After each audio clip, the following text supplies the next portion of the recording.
വചനം ഞങ്ങൾ ഗ്രഹിച്ചറിയുവാൻ, ഞങ്ങളുടെ അകത്തെ മനുഷ്യൻ്റെ വളർച്ചയ്ക്ക് വേണ്ടി, ഞങ്ങളുടെ അകത്തെ മനുഷ്യന് ആ ലക്ഷ്യസ്ഥാനം കണ്ടെത്തുവാൻ, പതറിപ്പോയ ചിതറിപ്പോയ ഞങ്ങളുടെ മനസ്സുകൾക്ക് ലക്ഷ്യം തരുവാൻ തക്കവണ്ണം മാറ്റമില്ലാത്ത വചനം ഇന്ന് രാത്രിയിൽ ഞങ്ങളുടെ ഹൃദയങ്ങളിൽ ഗ്രഹിപ്പിക്കാൻ തക്കവണ്ണം അങ്ങയുടെ ആത്മാവ് എല്ലാവരെയും സഹായിക്കണമെന്ന് അങ്ങോട്ട് പ്രാർത്ഥിക്കുന്നു. കർത്താവ്, അങ്ങ് ഞങ്ങളെ കർത്താവ് ഇടപെടുന്ന കൃപക്കായി സ്തോത്രം. എല്ലാ ക്ഷീണങ്ങളും എല്ലാ അകുലങ്ങളൊക്കെ മാറ്റി അങ്ങയുടെ പരിശുദ്ധാത്മാവ് ആത്മാവിൻ്റെ എരിവോടെ ഞങ്ങൾക്ക് ആ വചനം കേൾക്കുവാൻ, ദാഹത്തോടെ കർത്താവ് ഞങ്ങൾക്കത് കേട്ട് ഗ്രഹിച്ച് ഞങ്ങളുടെ ഹൃദയപ്പലകൾ എഴുതുവാൻ തക്കവണ്ണം അങ്ങയുടെ ആത്മാവ് എല്ലാവരെയും സഹായിക്കണമെന്ന് ഞങ്ങൾ അങ്ങോട്ട് പ്രാർത്ഥിക്കുന്നു. യേശുവിന്റെ നാമത്തിൽ വന്നവരെല്ലാം അനുഗ്രഹിച്ച് പ്രാർത്ഥിക്കുന്നു. വഴിയാത്രയിലായിരിക്കുന്ന ഞങ്ങളുടെ പ്രിയപ്പെട്ടവരെല്ലാം ഓർക്കുകയാണ് അപ്പച്ച, അവർ ഒരുമിച്ച് ഞങ്ങളോട് വന്ന് ചേരുവാൻ ഞങ്ങൾ ആഗ്രഹിക്കുന്നുണ്ട്. അങ്ങ് വേഗത്തിൽ കൂട്ടിവേർത്തണമെന്ന് ഞങ്ങൾ ഒരുമിച്ച് പ്രാർത്ഥിക്കുന്നു.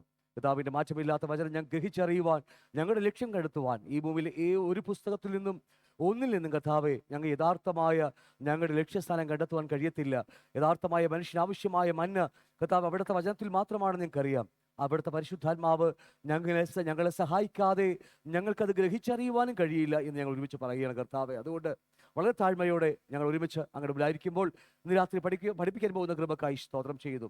ഞങ്ങൾ നന്ദി പറയണം യേശുവിന്റെ നാമത്തിൽ. ആമേൻ ആമേൻ. നമ്മൾ ദൈവരാജ്യത്തെക്കുറിച്ചാണ് കഴിഞ്ഞ കുറേ നാളുകളേറെയായി 10-25 ക്ലാസ്സുകൾ പഠിച്ചുകൊണ്ടിരിക്കുന്നത്. അതൊക്കെ പറഞ്ഞ് ഇപ്പം അല്പം പേര് കുറവായിരുന്നു അല്ലേ? വന്നോളും, 8 മണിയാണ് നമ്മുടെ സമയം അല്ലേ? അതൊക്കെ പറഞ്ഞ് പഠിപ്പിക്കുന്നുണ്ട്. കേൾക്കുന്നത് എത്ര പേർക്ക് മനസ്സിലാവുന്നുണ്ട്?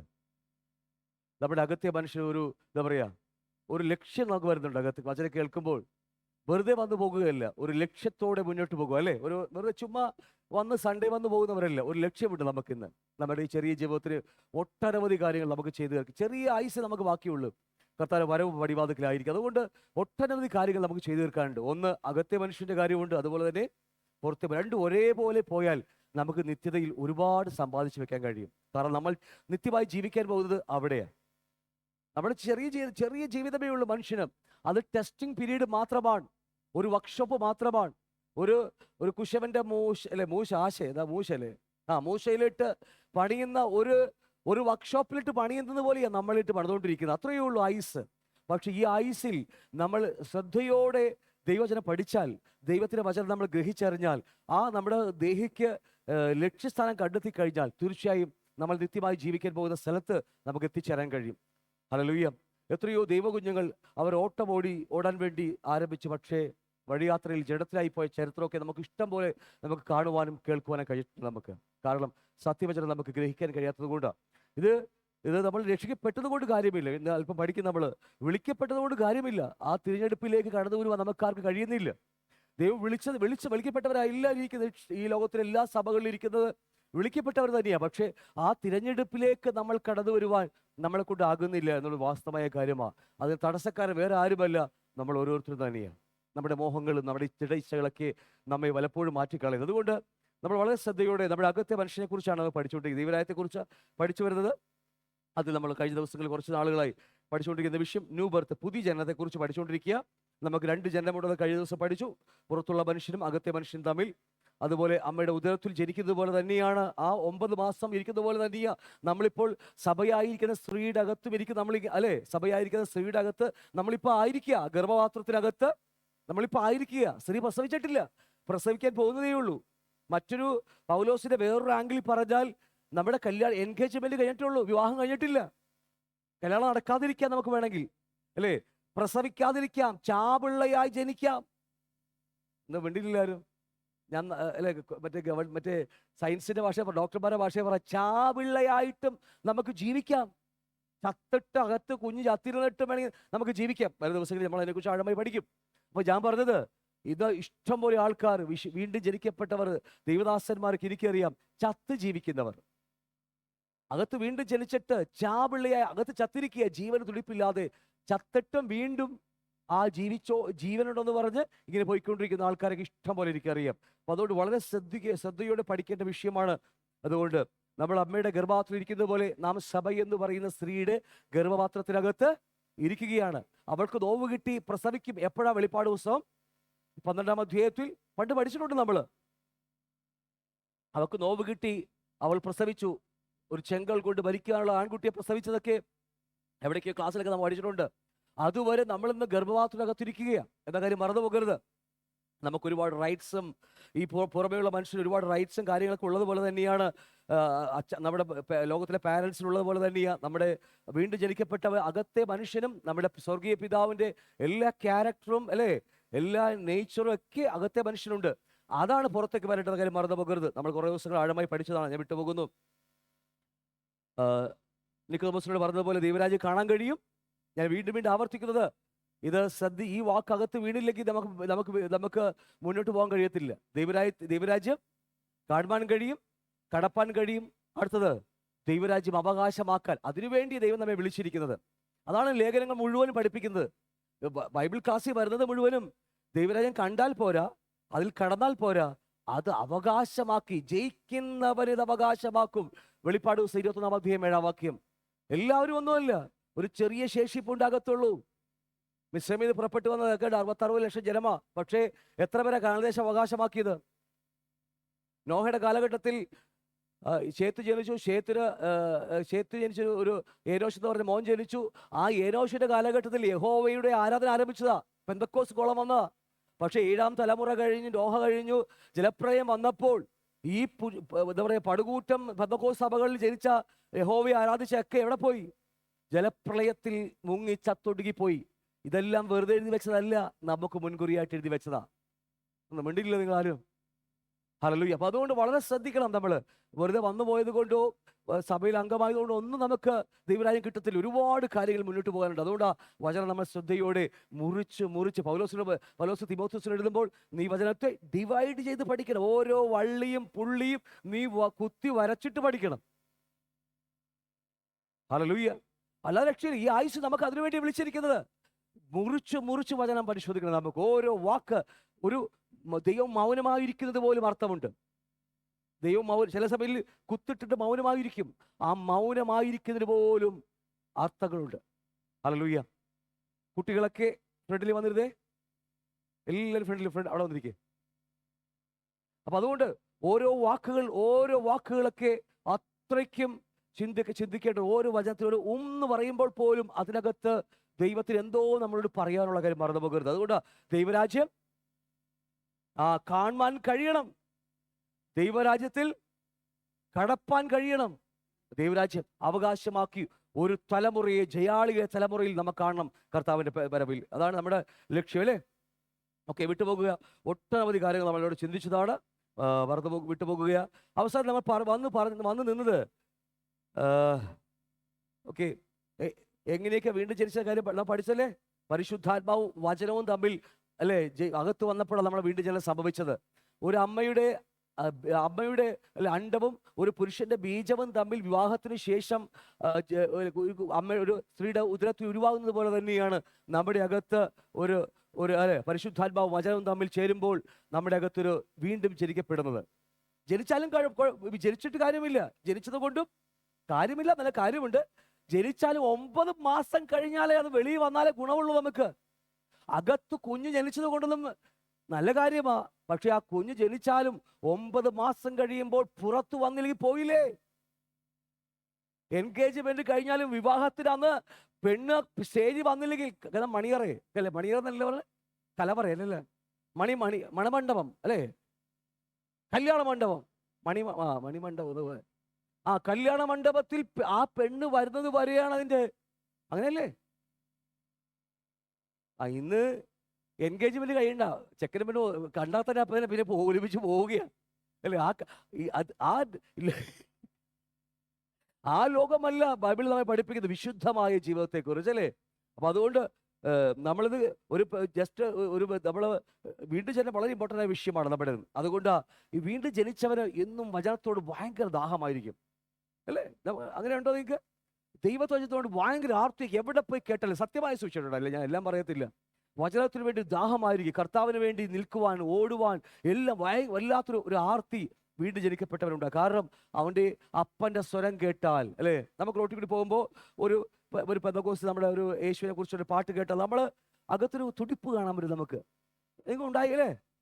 ഒരു ചർച്ചിൻ്റെ ഫ്രണ്ടിൽ കൂടി പോയ ഒരു പെന്തക്കോസ്ത് സഭയെന്ന് പറയുന്നത് നമുക്ക് അകത്തൊരു എന്താ പറയുക, ഒരു തുള്ളൽ നമുക്ക് എവിടെ നിന്ന് അറിയോ, അത് വീണ്ടും ജനിക്കപ്പെട്ടതുകൊണ്ട് നമ്മുടെ അകത്ത്.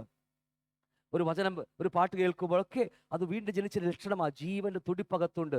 ഒരു അമ്മയുടെ ഗർഭപാത്രത്തിനകത്ത് ആ കുഞ്ഞ് 9 മാസം വരെ ഇരിക്കുന്നത് തുടിപ്പ് അനുഭവിക്കാൻ കഴിയും നമുക്ക്. ചത്തതുപോലെ ഇരിക്കാൻ നമുക്ക് വേണമെങ്കിൽ ചത്തതുപോലെ ഇരുന്നിട്ട് പോകാം. ജീവൻ നഷ്ടപ്പെടാം നമുക്കെല്ലാം. അപ്പൊ അതുകൊണ്ട് നമ്മൾ അതൊക്കെ പഠിച്ചു പോയതാ, വിട്ടുപോകുന്നു. കഴിഞ്ഞ ദിവസങ്ങൾ നമ്മൾ പറഞ്ഞ് അവസാനിപ്പിച്ച് നിർത്തിയത്, അതുപോലെ നമ്മുടെ ഹൃദയങ്ങളെ കീറി മുറിച്ചാൽ മാത്രമേ നമുക്ക് മാനസാന്തരം ഉണ്ടെങ്കിൽ മാത്രമേ നമുക്ക് യഥാർത്ഥ വീണ്ടും ജനനം സംഭവിക്കത്തുള്ളൂ. ഇന്ന് ദൈവസഭക്കകത്ത് വീണ്ടും ജനനം സംഭവിക്കാതിരിക്കുന്നത് മാനസാന്തരമില്ല. ഒന്നും മിണ്ടിയില്ലല്ലോ നിങ്ങളാരും. യഥാർത്ഥ മാനസാന്തരം ഇല്ലാത്തത് കൊണ്ടാ ഇന്ന് വീണ്ടും ജനിച്ചതായിട്ട് ആൾക്കാർ സഭക്കകത്ത് വന്നിരുന്നിരിക്കുന്നത്. ഞാൻ ഇവിടുത്തെ കാര്യമല്ല, ഒട്ടനവധി സഭകളിൽ ഞാൻ കയറി ഇറങ്ങി നടന്നുകൊണ്ടാണ് പറയുന്നത്. ഇപ്പൊ ഞാൻ നേരത്തെ പറഞ്ഞില്ലേ, ഒരു ചെക്കൻ പെണ്ണിനെ കാണാൻ വന്നത് കൊണ്ട് പെണ്ണ് ഗർഭിണിയാകോ? ഇല്ല. പെണ്ണ് ചെക്കന് ഒരു ചായ കൊടുത്ത്, പെണ്ണ് കാണാൻ വന്നപ്പോൾ അമ്മയും അച്ഛനും അമ്മാവന്മാരും നിൽക്കുമ്പോൾ ഒരു ചായ കൊണ്ട് കൊടുത്തത് കൊണ്ട് ഗർഭിണിയാകോ? ഒരിക്കലുമില്ല. ഒരു ഫോൺ വിളിച്ചത് ഗർഭിണിയാകുമോ പെണ്ണ്? ഒരിക്കലുമില്ല. എങ്ങനെയാ? അത് വിവാഹം കഴിഞ്ഞ് അല്ലേ ചേരുമ്പോൾ.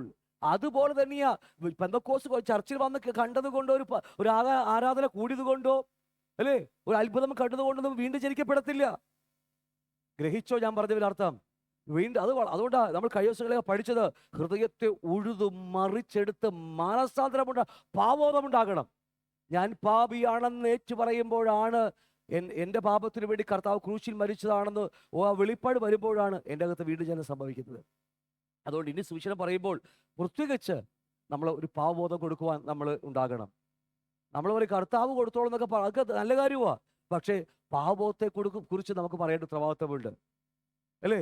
മാനസാന്തരത്തെക്കുറിച്ചും പറയേണ്ട ഉത്തരവാദിത്വം നമുക്ക് എല്ലാവർക്കും ഉണ്ട്. ഓക്കെ, കർത്താവ് നിങ്ങളെ സഹായിക്കട്ടെ. കഴിഞ്ഞ ദിവസം പറഞ്ഞ് അവസാനിപ്പിച്ച് നമ്മൾ ഇങ്ങനെയാ, എന്തിനു വേണ്ടിയാണ് ജനിച്ചതിനെ കുറിച്ചാണ് നമ്മൾ കഴിഞ്ഞ ദിവസം പറഞ്ഞു തുടങ്ങാൻ വേണ്ടി നമ്മൾ പറഞ്ഞ് അവസാനിപ്പിച്ചത് അല്ലേ? 2 ജനനങ്ങൾ നമുക്കിവിടെ ഉണ്ട് അല്ലേ? എന്തൊക്കെയാ? ഒന്ന് സ്പിരിച്വൽ ബർത്തും 2 ഫിസിക്കൽ ബർത്ത് അല്ലേ? 2 ഉദ്ദേശമുണ്ട്. 2 ഉദ്ദേശങ്ങളാ. നമുക്ക് സഭയിൽ ഒരു ലീഡർഷിപ്പ് കിട്ടിയത് കൊണ്ടോ, ഒരു പാസ്റ്ററിൻ്റെ ആകാനുള്ള കഴിവ് കിട്ടിയത് കൊണ്ടോ അല്ലേ, ഒരു വാഴുവാൻ എന്തെങ്കിലും വലിയ പ്രൊമോഷൻ കിട്ടിയത് കൊണ്ടോ അല്ല ഇവിടുത്തെ വാഴ്ചയല്ല നമുക്ക് ആവശ്യം അല്ലേ? വാഴ്ച വരാൻ പോകുന്ന വാഴ്ച അവിടെയാണ്. ഇവിടെ ശുശ്രൂഷകളെല്ലാം എല്ലാം ശുശ്രൂഷകളാണ്, മിനിസ്ട്രി ആണെല്ലാം. ഇപ്പൊ വർഷിപ്പ് പറയുമ്പോൾ വർഷിപ്പ് ലീഡർമാർ എന്ന് പറയും. തെറ്റാകത്തത് ലീഡർഷിപ്പ് ഇല്ല നമുക്കിവിടെ അല്ലേ? നമ്മൾ ശുശ്രൂഷകളാണ്, മറ്റുള്ളവരെ സേവിക്കുകയാണ് നമ്മൾ. കർത്താവ് ശുശ്രൂഷിപ്പാൻ വന്നതാ, ശുശ്രൂഷ ഏൽപ്പാൻ വന്നതല്ല. വ്യത്യാസം മനസ്സിലാവുന്നുണ്ടോ? നമ്മളിതൊരു പാസ്റ്റർ ആയാലോ ഒരു വർഷിപ്പ് ലീഡർ ആയാലോ നമ്മൾ ആദ്യം ലീഡർഷിപ്പാണ് നമ്മൾ ആ ലീഡർഷിപ്പ് ഒരിക്കലും അല്ല നമുക്കത്. ഹല്ലേലൂയ. ഞാൻ പറഞ്ഞ മനസ്സിലാവുന്നുണ്ടോ? നയിക്കാം നമുക്ക്. അത് നമുക്ക് വേണമെങ്കിൽ അങ്ങനെ പേരിട്ട കുഴപ്പമോ എനിക്ക് അറിയത്തില്ല. പക്ഷേ നയിക്കണമെങ്കിൽ നമ്മൾ ഒരു നല്ലൊരു ശുശ്രൂഷക്കാരനായാൽ മാത്രമേ മറ്റുള്ളവരെ നയിക്കാൻ കഴിയത്തുള്ളൂ. ഹല്ലേലൂയ. നമ്മൾ എന്ത് പണിയെടുക്കുവാൻ, ബാത്റൂം കഴുകണോ, ഇവിടെ അടിച്ചു വാരി തുടക്കണോ, ഒരു കസേര പിടിച്ച് എന്തും ചെയ്യാനുള്ള ഒരു എളിമയോടെയുള്ള ഒരു ജീവൻ നയിക്കാൻ കഴിഞ്ഞാൽ അവൻ ശുശ്രൂഷക്ക് ഒരു എന്താ പറയുക അല്ലെ, കഴിവുള്ളവനാണ് ശുശ്രൂഷക്ക് അവന്. കാരണം അവൻ ആ താഴ്മയ്ക്കുള്ളൊരു മനസ്സ് ബാക്കി അവൻ അറിയാതെ വരികയാണ്. അപ്പോൾ 2 ജീവിതത്തെക്കുറിച്ച് നമ്മൾ പറഞ്ഞു തുടങ്ങിയത് അല്ലേ? ഒന്ന്, നാം ഈ ഭൂമിയിൽ ജഡത്തിൽ ജനിച്ചത് മരിക്കാൻ വേണ്ടിയാണെന്നാ പറഞ്ഞു തുടങ്ങിയല്ലേ? നാം ഭൂമിയിൽ എന്താ ജനിച്ചത്? നമ്മൾ ഭൂമിയിൽ ജനിച്ചത് മക്കളൊക്കെ പഠിപ്പിച്ച് ഇവനെ നമുക്ക് ജനിക്കണ്ട, കല്യാണത്തിന് മുമ്പ് തന്നെ തുടങ്ങും ഫോണിലൂടെ. നമുക്ക് ആദ്യം ജനിക്കുന്ന കുട്ടിയെ അവന് ഡോക്ടർ ആക്കണം, അവന് നമുക്ക് ഇന്ന പേരിടണം, കാലോബും കാബോധും ക്യാബേജും ബാലേജും എന്നൊക്കെ പറഞ്ഞ് നമുക്ക് ഇല്ലേ അല്ലേ? അപ്പൊ നമുക്ക് ആ പേര് നമ്മൾ തുടങ്ങിയില്ലേ? സത്യത്തിൽ കുഞ്ഞുകൾ ജനിച്ച് നമ്മൾ പിന്നെ അവന് ചെറുപ്പത്തിൽ ജനിക്കുമ്പോൾ തന്നെ നമ്മൾ അവരെ ഡോക്ടർ, എഞ്ചിനീയറൊക്കെ പറഞ്ഞ് സത്യത്തിൽ ഇന്ന് വരെ അനേക പെന്തക്കോസ് കുളത്തിൽ പോലും ഞാൻ കണ്ടിട്ടില്ല ദൈവത്തിന് ഇഷ്ടത്തിന് വേണ്ടി ഞാൻ ജനിച്ചപ്പോൾ തന്നെ അല്ലേ, അന്നെ പറഞ്ഞ പോലെയൊക്കെ ശൗൽ പ്രവാചകനൊക്കെ അല്ലേ, ഞാൻ നിനക്ക് വേണ്ടി തരുന്നു, നിന്റെ ഹിതം നടക്കട്ടെ, ഇനി പഠിക്കാനാണ് ഇഷ്ടമെങ്കിൽ നിന്റെ ഹിതം പഠിക്കട്ടെ, ഒരു ഡോക്ടറൊക്കെ ആയിട്ട് പാവങ്ങളെ സഹായിക്കാൻ വേണ്ടി നടക്കട്ടെ അല്ലെ, എന്താണെങ്കിലും ഒരുപാട് പണം ഉണ്ടാക്കിയിട്ട് കർത്താവിനെ സേവിക്കാൻ അത് നടക്കട്ടെ, അത് ഒന്നുമില്ലാതെ കർത്താവിനെ സേവിക്കാനോ അത് നടക്കട്ടെ, അവിടുത്തെ ഇഷ്ടം നടക്കട്ടെ അല്ലേ. വളരെ ചുരുക്കം പേർ മാത്രമേ അങ്ങനെ ഒരു വാക്കുകൾ സംസാരിക്കുന്നുള്ളൂ ഈ ആത്മീയ കോളത്ത്, വളരെ ചുരുക്കം പേർ. ഇന്ന് നമ്മുടെയൊക്കെ നമ്മൾ നല്ലൊരു ശതമാനം പെന്തക്കോസുകളത്തിൽ ഞാൻ കണ്ടുവരുന്ന കാര്യങ്ങളുണ്ട്. ജനിക്കുമ്പോൾ തന്നെ വലിയ മോഹങ്ങളുമായിട്ടാണ്. പിന്നീട് ആ മോഹത്തിന് ഭംഗം വരുമ്പോണ്ടല്ലോ പിന്നെ ഭ്രാന്തായിത്തീരും. മോഹത്തിന് ഭംഗം വരും അല്ലേ? ഇങ്ങോട്ട് വിളിക്കുമ്പോൾ അവൻ ആ വഴി പോകും അല്ലേ? അവൻ ഡോക്ടർ നമ്മുടെ പ്രിൻസിപ്പൾ ഡോക്ടർ ആണെങ്കിൽ അവൻ ചിലപ്പോൾ എഞ്ചിനീയറിന്റെ പേനയും പെൻസിലൊക്കെ വെച്ച് കളിക്കുമ്പോൾ നമുക്ക് സങ്കടം വരും. അയ്യോ, ഞാൻ അതല്ലല്ലോ അവനെക്കുറിച്ച് ആഗ്രഹിച്ചത്. പലപ്പോഴും നിരാശകളും ദുഃഖങ്ങളും നമ്മളേക്കകത്ത് വരാൻ കാരണം ദൈവഹിതത്തിന് വിരുദ്ധമായി നമ്മൾ ചിന്തിക്കുന്നതുകൊണ്ട് തന്നെയാണ്. അവിടുത്തെ ഇഷ്ടം എന്താണെങ്കിൽ നടക്കട്ടെ അല്ലേ? ഞാൻ പറഞ്ഞ തെറ്റൊന്നുമില്ലല്ലോ. പഠിക്കാനാണെങ്കിൽ പഠിക്കട്ടെ അല്ലേ? എന്താണെങ്കിലും എവിടെയാണെങ്കിലും ദൈവഹിതം. ഓക്കെ, ഞാൻ ജസ്റ്റ് പറഞ്ഞത് മാത്രമേ ഉള്ളൂ. അപ്പൊ എന്താണെങ്കിലും ഭൂമിയിൽ ജനിക്കുന്നത് എത്ര പഠിച്ചാലും എത്ര സമ്പന്നായാലും അവൻ മരിക്കാൻ വേണ്ടിയാണ് ജനിച്ചത്. അമർത്യതയുള്ള ആരെങ്കിലും ഉണ്ടോ ഈ കൂട്ടത്തില്? ആകെ ഒരാളെ ആകെ കർത്താവ് മാത്രമേ മരണത്തെ ജയിച്ചു. ബാക്കി എല്ലാവരും മരിച്ചുപോയ ആൾക്കാരാണ്. മരണമാണ് മനുഷ്യ അൾട്ടിമേറ്റ് പ്രശ്നം. സാമ്പത്തിക പ്രശ്നമല്ല, രോഗമല്ല മനുഷ്യന്റെ പ്രശ്നമല്ലേ, കുടുംബ പ്രശ്നമല്ല മനുഷ്യന്റെ ഏറ്റവും വലിയ പ്രശ്നം. മനുഷ്യന്റെ ഏറ്റവും വലിയ പ്രശ്നം എന്ന് പറയുന്നത് മരണമാണ്. അതുകൊണ്ട് ഉയർത്തെഴുന്നേറ്റ യേശുവിനെ നമ്മൾ പ്രസംഗിക്കുന്നത്. ഞാൻ അർത്ഥം മനസ്സിലായോ? ഞാനൊരു വാക്ക് പറഞ്ഞതേ ഉള്ളൂ. സുവിശേഷം പറയുമ്പോൾ, ഞങ്ങളൊക്കെ സുവിശേഷം പറയാൻ പലപ്പോഴും പറയുമ്പോൾ ഉയർത്തെഴുന്നേറ്റ യേശുവിനെ പ്രസംഗിക്കും. അവിടെ മരണത്തെ അധികാരി മാറിപ്പോകുന്നത് ഞങ്ങൾ ഇഷ്ടം പോലെ കണ്ടിട്ടുണ്ട്. ഇഷ്ടം പോലെ ഭൂതങ്ങൾ പോകുന്നത് ഒരുപാട് ഞാൻ കണ്ടിട്ടുണ്ട്. കാരണം അറിയുമ്പോൾ ഉയർത്തെഴുന്നേറ്റ യേശു, മരണത്തെ ജയിച്ച യേശു, ഉയർത്തെഴുന്നേറ്റ യേശു. അത് പ്രഖ്യാപിക്കുമ്പോൾ, അത് പറയുമ്പോൾ ഒട്ടനവധി കാര്യങ്ങൾ സംഭവിക്കുന്നത് കാരണം വേറെ കറക്റ്റ് ആ സുവിശേഷം ചെല്ലുമ്പോൾ ഉണ്ടല്ലോ അവിടുത്തെ അന്തരീക്ഷം മാറിപ്പോകുന്നതൊക്കെ ഞങ്ങൾക്ക് ഒരുപാട് അറിയാം. നിങ്ങൾക്ക് അനുഭവം ഉണ്ടാവുമല്ലോ. നമ്മളെ ഒരു ഈച്ചേന നാട്ടുഭാഷ ഉണ്ടാവും, ഒന്നും വിചാരിച്ചേക്കരുത്. ഈച്ചേന ആട്ടിക്കൊണ്ടിരിക്കുന്ന കടയിൽ നമ്മളെ കയറുമ്പോൾ കയറി കഴിയുമ്പോൾ പിന്നെ അവിടെ ഇഷ്ടംപോലെ ആൾക്കാർ ഓടി വരും. നമുക്ക് അവസരം തരാനുള്ള സമയം ഉണ്ടാകത്തില്ല. ഇതുകൊണ്ടെന്നറിയാമോ? നമ്മുടെ മേലുള്ള അഭിഷേകങ്ങളും ഒരുപാട് വ്യത്യാസങ്ങളുണ്ട്. അങ്ങനെയൊക്കെ ഒരുപാട് അനുഭവങ്ങൾ നമ്മുടെ ജീവിതത്തിൽ പറഞ്ഞാലും തീരത്തില്ല നമുക്ക്. അപ്പൊ ഞാൻ പറഞ്ഞത്, എന്തൊക്കെ പറഞ്ഞാലും സംഗതി മരിക്കാൻ വേണ്ടിയാണ് നമ്മൾ ജനിച്ചത്. അതാ ഈ ശരീരം, ഈ ഫിസിക്കൽ ജനനം എന്ന് പറയുന്നത് ഇത് മരിക്കാൻ വേണ്ടിയുള്ളതാ. അങ്ങനെ കണ്ടിട്ട് വേണം നമ്മൾ എല്ലാവരും വളർത്തുവാൻ. ഇന്ന് രാവിലെ ഞങ്ങളുടെ വീടിൻ്റെ ഇപ്പുറത്ത് ഒരു ചേട്ടൻ വന്നു. ഒരു ഇയോണാന്ന് തോന്നുന്നു, ഇയോൺ വണ്ടിയാണ് അപ്പുറത്ത് വന്നിരിക്കുക. പത്തോക്കോസുകാരാന്ന് തോന്നുന്നു, എനിക്ക് അറിയത്തില്ല. അപ്പുറത്തെ വീട്ടിൽ വന്നാ സമയമായെന്ന് പറഞ്ഞ് പുറത്ത് എഴുതി വെച്ചിരിക്കുക. അപ്പൊ ഞങ്ങളുടെ കൽപ്പണിക്കാരൻ, ജോസിലെ കൽപ്പണിക്കാരൻ പറഞ്ഞ്, എന്താ എഴുതി വെച്ചിരിക്കുന്നത്? വായിക്കുമ്പോൾ നമുക്ക് പേടിയാണെന്ന് പറഞ്ഞ വിളി പറയാ, സമയമായി എന്ന് എഴുതി വെച്ചിരിക്കുക. സമയമായി ഒരു വാക്കിനെ ഉല്ലൂഷത്തിൽ സമയമായി എന്ന് എഴുതി വെച്ചിരിക്കുക. ഒരുപക്ഷെ വിശ്വാസി ആയിരിക്കണം, എനിക്ക് അല്ലാതെ എഴുതാൻ പറ്റത്തില്ലല്ലോ. സത്യം പറഞ്ഞാൽ നമ്മൾ എല്ലാവരോടും പറഞ്ഞിട്ടൊരു കാര്യമുണ്ട്, നമ്മൾ ജനിച്ചത് ഫിസിക്കൽ ബർത്ത് മരിക്കാൻ വേണ്ടിയാ. ഈ വാക്യങ്ങൾ എടുക്കാൻ പോയ ഒരുപാട് സമയമെടുക്കും. സഭാപ്രസംഗി എൻ്റെ ഓർമ്മ ശരിയാണെങ്കിൽ 7-ാം അധ്യായത്തിലും ഒരു ജ്ഞാനിയെക്കുറിച്ച് പറയുന്നുണ്ട്. അവൻ തന്നെ മരണ ദിവസത്തെ എണ്ണുന്നവൻ. സന്തോഷ വീട്ടിൽ പോകുന്നതിനേക്കാൾ വിലാപ വീട്ടിൽ പോകുന്നത് അവൻ ഏറെ ഇഷ്ടം. വായിച്ചിട്ടുണ്ടോ നിങ്ങൾ? എൻ്റെ വാക്കുകൾ കറക്റ്റ് ആണെങ്കിൽ സദൃശ്യവാക്യം 7-ാം അധ്യായത്തിൽ 1, 2, 3, 4 വാക്യങ്ങൾ വായിക്കുമ്പോൾ കാണാൻ കഴിയും.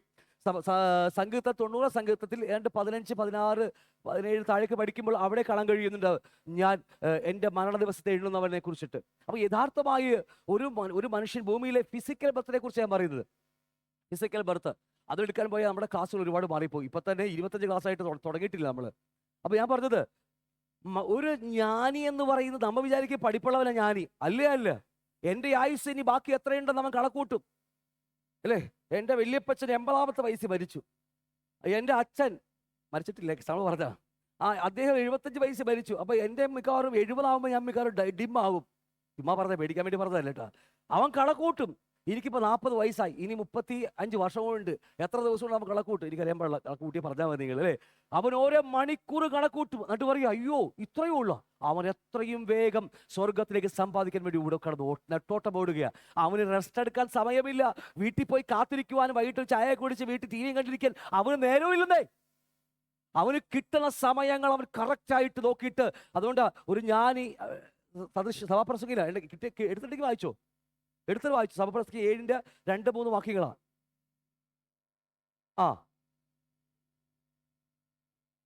നോക്കിയേ, കല്യാണ വീട്ടിലൊക്കെ പോകാൻ നമുക്ക് എല്ലാവർക്കും ഭയങ്കര ഇഷ്ടമല്ലേ? ഇപ്പൊ ടൂറ് പോകണമെന്ന് പറഞ്ഞപ്പോൾ രാവിലെ 4-3 മണിക്ക് എഴുന്നേറ്റ് മക്കളെ റെഡിയാക്കിയ ആൾക്കാർ ഇവിടെയുണ്ട്. പ്രയറിന് ഇന്നുവരെ വന്നിട്ടില്ല. കുഴപ്പമില്ല, നമ്മുടെ സ്വന്തം ചങ്കുകളാണ് നമ്മളൊക്കെ, അതുകൊണ്ട് കുഴപ്പമില്ല കേട്ടോ. അപ്പൊ ഞാൻ പറഞ്ഞ മനസ്സിലാവുണ്ടോ? വിലാപ വീട്ടിൽ പോകുവാൻ പുലാവ് വീട്ടിൽ പോകാൻ ഭയങ്കര ഇഷ്ടമാണ് നമുക്ക്. പക്ഷേ ഒരു ജ്ഞാനിയെ കുറിച്ച് പറയുമ്പോൾ എന്താണ് വായിച്ചത്? ആ നിങ്ങൾക്ക് വല്ല കേട്ട വല്ല മനസ്സിലായി ഞാൻ പറഞ്ഞത്? നമുക്ക് നേരെ മറിച്ചാ. ഞാനിത് വിവരിക്കാൻ പോയി ഒരുപാട് സമയം നമുക്ക് പോയി. ഒരു 10-20 ക്ലാസ് കഴിഞ്ഞാൽ തീരത്തില്ല. അതുകൊണ്ടാ നോക്കിയേ, വിലാപ വീടെന്ന് പറഞ്ഞാൽ മരണത്തെക്കുറിച്ച്. ആ ഒരു വീട്, ഒരു മരിച്ച വീട്ടിൽ ചെല്ലുമ്പോൾ നോക്കി, ഞാൻ ഒരു ദിവസം കഴിഞ്ഞ വർഷമാണ്, ഞങ്ങൾ അത്താണി ഞങ്ങളുടെ ബൈബിൾ ക്ലാസ്സിൽ വരുന്ന മൂവാറ്റുപുഴ ബൈബിൾ ക്ലാസ്സിൽ വരുന്ന ഒരു ബ്രദറിന്റെ പാസ്റ്ററിന്റെ ബ്രദറാ, പുള്ളി സീനിയർ അവിടുത്തെ മൂപ്പനാ. അദ്ദേഹത്തിന് അമ്മ മരിച്ചപ്പോൾ ബോഡി അവിടെ ഇട്ടിരിക്കുക, അത്താണി ചെല്ലാൻ അപ്പുറത്തായിട്ട്. അന്ന് ഞാൻ അപ്പോൾ ഞങ്ങളുടെ ബൈബിൾ ക്ലാസ്സിൽ പറഞ്ഞത് ഞാനന്ന് പോയി. 100-150 ചില ആൾക്കാർ അവിടെ കസേരയിട്ടിരിക്കുക, ചുമ്മാ ഇരിക്കുക. എല്ലാവരും പാട്ടൊക്കെ പാടുന്നുണ്ട്. പക്ഷേ അവിടെ വലിയൊരു പാസ്റ്റർ എവിടെന്നോ ദൂരത്ത് വരണം, പുള്ളി അവിടെ ദൂരത്ത് വരികയാണ്. അപ്പോൾ പുള്ളി വരാൻ സമയം വൈകിപ്പോയി. അപ്പോൾ എന്നോട് അല്പം വചനം പറയാൻ പറഞ്ഞു. ശരിയെന്ന് പറഞ്ഞു. നമുക്ക് പിന്നെ ഏറ്റവും ഇഷ്ടപ്പെട്ട ഫീൽഡാണ് മരണാനന്തര ജീവിതത്തെക്കുറിച്ച്, മരണത്തെക്കുറിച്ച് പ്രസംഗിക്കാനായിട്ട്. പേടിക്കണ്ട. ഇവിടെ കമന്റ് വന്നു, അതുകൊണ്ട് ഈ പാസ്റ്റർ എപ്പോൾ മരണത്തെക്കുറിച്ച് മാത്രമോ അല്ലേ? നമ്മൾ ഈ ക്യാമ്പിന് ഒരു സ്കിറ്റ് കളിച്ചത് മരണത്തെക്കുറിച്ച്. അപ്പോൾ അത് വേറൊന്നും കൊണ്ടല്ല. അങ്ങനെ ഞാൻ പറഞ്ഞു തുടങ്ങി, 10 മിനിറ്റ് പറഞ്ഞു തുടങ്ങി. 1.5 മണിക്കൂർ എന്നോട് പ്രസംഗിക്കാൻ പറഞ്ഞു. അവര് ബോഡി അവിടെ മാറ്റിയിട്ടിട്ട് എല്ലാവരും 100-200 പേര് കസയിരുന്ന് ആ മരണാനന്തര ജീവിതത്തെക്കുറിച്ച് ക്ലാസ് കേട്ടു. നിങ്ങൾ എന്താ മിണ്ടാതിരിക്കുന്നത്? കാരണം അറിയാമോ, ഏത് മനുഷ്യനും മനസ്സിലായി ഒരു ദിവസം ഞാനും ഇതുപോലെ കിടക്കേണ്ടതാണെന്ന്. അവന്റെ നികളമൊക്കെ ഇറങ്ങിപ്പോകും, അവന്റെ കൊമ്പൊക്കെ ഒടിഞ്ഞ് താഴെ കിടക്കും. വെട്ടിപ്പിടിച്ചതും തട്ടിപ്പറിച്ചതൊക്കെ അവൻ പറയും, അയ്യോ വേണ്ട, എന്തിനാ അതൊക്കെ തട്ടിപ്പറിച്ച് വെട്ടിപ്പിടിച്ചതൊക്കെ, നാളെ ഇതൊക്കെ ഇട്ടേച്ച് പോകേണ്ടി വരും. ഇല്ലെങ്കിൽ മക്കൾ കൊണ്ട് ഏതെങ്കിലും അനാഥാശ്രമത്തിൽ ഉണ്ടാക്കുക, അവരടിച്ച് മാറ്റിക്കൊണ്ടു പോകും. എത്രക്കും ഞാൻ പറഞ്ഞു മനസ്സിലായി. അപ്പോൾ വിലാവ് വീട്ടിൽ പോയി കഴിഞ്ഞാൽ മരണത്തെക്കുറിച്ച് എന്താ വരും, നാളെ ഞാൻ പോകേണ്ടവനാ എന്നറിയുമ്പോൾ നമ്മുടെ നികളമൊക്കെ അങ്ങ് ഒടിഞ്ഞു പോകും. നമുക്ക് പോക്കറ്റൊക്കെ ഓപ്പൺ ആകും, നമ്മുടെ പേഴ്സൊക്കെ ഓപ്പൺ ആകും നമുക്ക്. കാരണം ഇതൊക്കെ കൂട്ടി വെച്ചിട്ട് പൊത്തിപ്പിടിച്ച് നമുക്ക് എന്ത് കിട്ടാനുള്ളത്? പേഴ്സ് അനക്കണ്ട, അവിടെ തന്നെ ഇരിക്കട്ടെ. പേഴ്സില്ല, ഓക്കെ, സ്തോത്രം, നന്നറിയട്ടെ അല്ലേ? എത്രയൊക്കെ പറഞ്ഞു മനസ്സിലാവുന്നുണ്ട്? അപ്പൊ ഞാൻ പറഞ്ഞത് അപ്പൊ വിലാവ് വീട്ടിൽ സദൃശ്യ സങ്കീർത്തനം 90 സങ്കീർത്തനം 30 എത്രാമത്തെ വാക്യം? 18 മുതൽ അതായത് വാക്യമുണ്ടല്ലോ. സങ്കീർത്തനം 90 15 മുതലൊക്കെ താഴേക്ക് നോക്കി അവൻ തന്റെ മരണ ദിവസത്തെ എണ്ണുന്നു. ഞാൻ വിട്ടു, അത് എടുത്തില്ലെങ്കിൽ ശരിയാവത്തില്ല. ഇവിടെ പരിശുദ്ധാത്മാവ് പ്രേരി ഞങ്ങളുടെ ആയുഷ്കാലം അതല്ലേ, താഴേക്ക് വായിച്ചോ. ആ ആ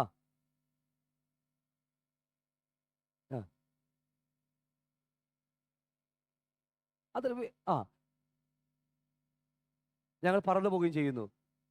ഞങ്ങളുടെ മരണ ദിവസത്തെ എണ്ണുന്നു എന്ന് പറഞ്ഞൊരു വാക്ക് അവിടെ എവിടെയോ കാണും. ഞങ്ങൾ ഉപദേശിക്കും. ഒന്ന് എത്രാമത്തെ വാക്യ? 12. ഞങ്ങളുടെ നാളുകളെ എണ്ണുവാൻ ഞങ്ങൾ ഉപദേശിക്കണമെന്നും. എന്തീ പറഞ്ഞു വന്ന കാര്യം അറിയാമോ? നിങ്ങൾക്കൊന്നും മനസ്സിലായിട്ടില്ല. പേടിയായോ നിങ്ങൾക്ക് ഞാൻ പറഞ്ഞത്? മരണത്തെ എന്താണെന്നറിയില്ലേ? എന്തോ കർത്താവ് പറയാൻ പ്രേരിപ്പിച്ചോ, എന്താ പ്രേരിപ്പിക്കുന്നതുകൊണ്ട് പറയുന്നത് മരണ ദിവസത്തെ എണ്ണുവാൻ. കാരണം ഇത് അല്പമേ ഉള്ളൂ. ഞാൻ പറഞ്ഞില്ലേ, ഇവിടെ പറഞ്ഞിരിക്കുക ഈ ജഡത്തിൽ ജനിച്ചത് മരിക്കാൻ വേണ്ടിയാണെന്ന്. പക്ഷേ ഇതുകൊണ്ട് ഗുണമുണ്ട്. ഞാൻ അടുത്ത സൺഡേ ഇവിടെ പറയും. എല്ലാം കൂടി ഒരു ഒറ്റ ക്ലാസ് ഇത് പോകില്ല, സ്പ്ലിറ്റ് ഞാൻ പറഞ്ഞു കൊടുത്തോളാം. നോക്കിയേ, ഇതുകൊണ്ട് ഗുണമുണ്ട് നമുക്ക്. ഹലോ, ഇതുകൊണ്ട് ദൈവരാജ്യത്തെ സമ്പാദിക്കാൻ ഗുണമുണ്ട്. ഞാൻ പറയാം, ഞാൻ പഠിച്ചത് സിവിൽ ഡ്രാഫ്റ്റ്സാണ് പഠിച്ചത്. ഒട്ടനവധി യുവാസന്മാർക്ക് ഞാൻ ഫ്രീ ആയിട്ട് പ്ലാൻ വരച്ചു കൊടുത്തിട്ടുണ്ട്. കാരണം അറിയാമോ, ലോകത്തുനിന്ന് പഠിച്ചത് മുഴുവനും ദൈവരാജ്യത്തിലേക്ക് അത് മാറ്റി. ലോകത്തുനിന്ന് പഠിച്ചത് മുഴുവനും അത് കൺവേർട്ട് ചെയ്യാൻ തുടങ്ങി. ഞാനീ പറഞ്ഞത് എൻ്റെ വാക്കല്ല, ഞാനത് അബ്രഹാം പറഞ്ഞ വാക്കാ. ദൈവം അബ്രഹാമിന്റെ എന്താ പറയുക വിശ്വാസം എടുത്തു നീതിയായി. ഞാൻ പറയുന്ന ലിങ്കാവുന്നുള്ളൂ നിങ്ങൾക്ക്. അബ്രഹാമിന്റെ വിശ്വാസം ദൈവം എടുത്ത് നീതിയായി കണക്കിട്ടെങ്കിൽ, കൺവേർട്ട് ചെയ്തെങ്കിൽ, നമ്മൾ ചെയ്യുന്ന ഓരോ പ്രവൃത്തികളും ഇവിടെ ചെയ്ത് ലോകത്തിന് സമ്പാദിച്ചത്, ലോകത്തിന് നേടിയ പണമാകട്ടെ, പ്രശസ്തി, ഇൻഫ്ലുവൻസ് ആവട്ടെ, അല്ലേ, നമ്മൾ പഠിച്ചൊരു എന്താ പറയുക ഒരു ജോലി പഠിച്ചു, എന്താ പറയുക ഒരു ഡോക്ടർ പഠിച്ചു, കർത്താവിൻ്റെ മക്കൾക്ക് വേണ്ടി ഉപകരിക്കുകയും പാവങ്ങൾക്ക് ഉപകരിക്കുമെങ്കിൽ ഇതൊക്കെ നമ്മൾ എങ്ങോട്ടാ മാറ്റുന്നത്? ദൈവരായിട്ട് കൺവേർട്ട് ചെയ്യുക. നമ്മൾ ഒരു പാവങ്ങൾക്കൊരു സഹായം ചെയ്തു, അല്ലേ? നമ്മുടെ അബ്രഹാമിന്റെ വിശ്വാസം എടുത്ത് നീതിയായി കണക്കിട്ടെങ്കിൽ നമ്മൾ ഈ ലോകത്തുനിന്ന് പഠിച്ചത് മുഴുവനും സമ്പാദിച്ചത് മുഴുവനും നമ്മളത് നിത്യതയ്ക്ക് മറ്റൊരു എന്താ പറയുക കറൻസിയാക്കി മാറ്റുകയാണ്. നമ്മൾ ലോകത്തുനിന്ന് സമ്പാദിച്ച കറൻസി എന്താ അറിയാമോ? നോട്ടാ. മോദിയുടെ മഹാത്മാഗാന്ധിയുടെ പടമുള്ള നോട്ടാ. ആ നോട്ട് നമ്മൾ കൺവേർട്ട് ചെയ്തിട്ട് ദൈവരാജ്യത്തിലേക്ക് മാറ്റുകയാണ് നമ്മൾ.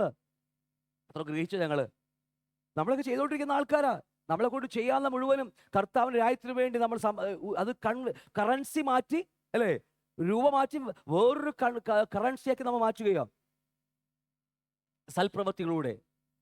അതൊക്കെ പറഞ്ഞ് മനസ്സിലായി? ഹല്ലേലൂയ. അപ്പൊ ഞാൻ പറഞ്ഞത്, ഒരു ജ്ഞാനിയെക്കുറിച്ച് പറയുമ്പോൾ അവൻ തന്നെ മരണ ദിവസത്തെ എണ്ണുകയാണ്. ഇത് ഒരു വ്യക്തി അറിയുമ്പോഴല്ലോ അവന് കുശുമ്പും ഉണ്ടാവില്ല, കുന്നായ്മ ഉണ്ടാകത്തില്ല, നിങ്ങളവും ഉണ്ടാകത്തില്ല. കാരണം ഇന്നില്ലെങ്കിൽ നാളെ ഞാൻ പോകേണ്ടതാ. അതുകൊണ്ടാ അവൻ വിരുന്ന് വീട്ടിൽ പോകുന്നതിനേക്കാൾ വിലാപ വീട്ടിൽ പോകുവാൻ ഏറെ ഇഷ്ടപ്പെടുന്നത്. അവിടെ ആരെങ്കിലും ഒരു സാരി എടുത്തിട്ട് വന്നാൽ നോക്കാൻ നേരമില്ല ആൾക്കല്ലേ. കല്യാണ വീട്ടിൽ അങ്ങനെയല്ലോ, അവിടെ പോക്കണ്ടോടി അവൾ എന്നൊക്കെ പറഞ്ഞ് നമ്മളൊക്കെ ഇഷ്ടം കാണുന്നതല്ലേ, ഇഷ്ടം നമുക്ക് കാണും. അപ്പൊ ഞാൻ പറഞ്ഞു വന്ന കാര്യം അവിടെ അതില്ല. അതുകൊണ്ട് അതുകൊണ്ട് എന്താ ഒറ്റ കാര്യം മാത്രമേ പറഞ്ഞു വിടുകയാണ്. ഈ ഭൂമിയിൽ ജനിച്ചത്, ജഡത്തിൽ ജനിച്ചത് മരിക്കാൻ വേണ്ടിയാ. ഈ സത്യം നമ്മൾ തിരിച്ചറിയണം. ഞാൻ പറഞ്ഞ് ഗ്രഹിച്ചോ? ഞാൻ മരണത്തെക്കുറിച്ച് കൂടുതൽ പ്രസംഗിക്കുന്നതുകൊണ്ട് നിങ്ങൾക്ക് എന്നോട് ദേഷ്യമുണ്ടോ? അപ്പൊ വേറൊന്നും കൊണ്ടല്ല, ഏത് നിമിഷവും നമ്മുടെ വിസയുടെ കാലാവധി കഴിയും. ഏത് നിമിഷവും പോകുന്നതിന് മുമ്പായിട്ട് ഈ ജീവിച്ചിരിക്കുമ്പോൾ ആ പ്രത്യാശ നിറഞ്ഞോളാം നമുക്ക്,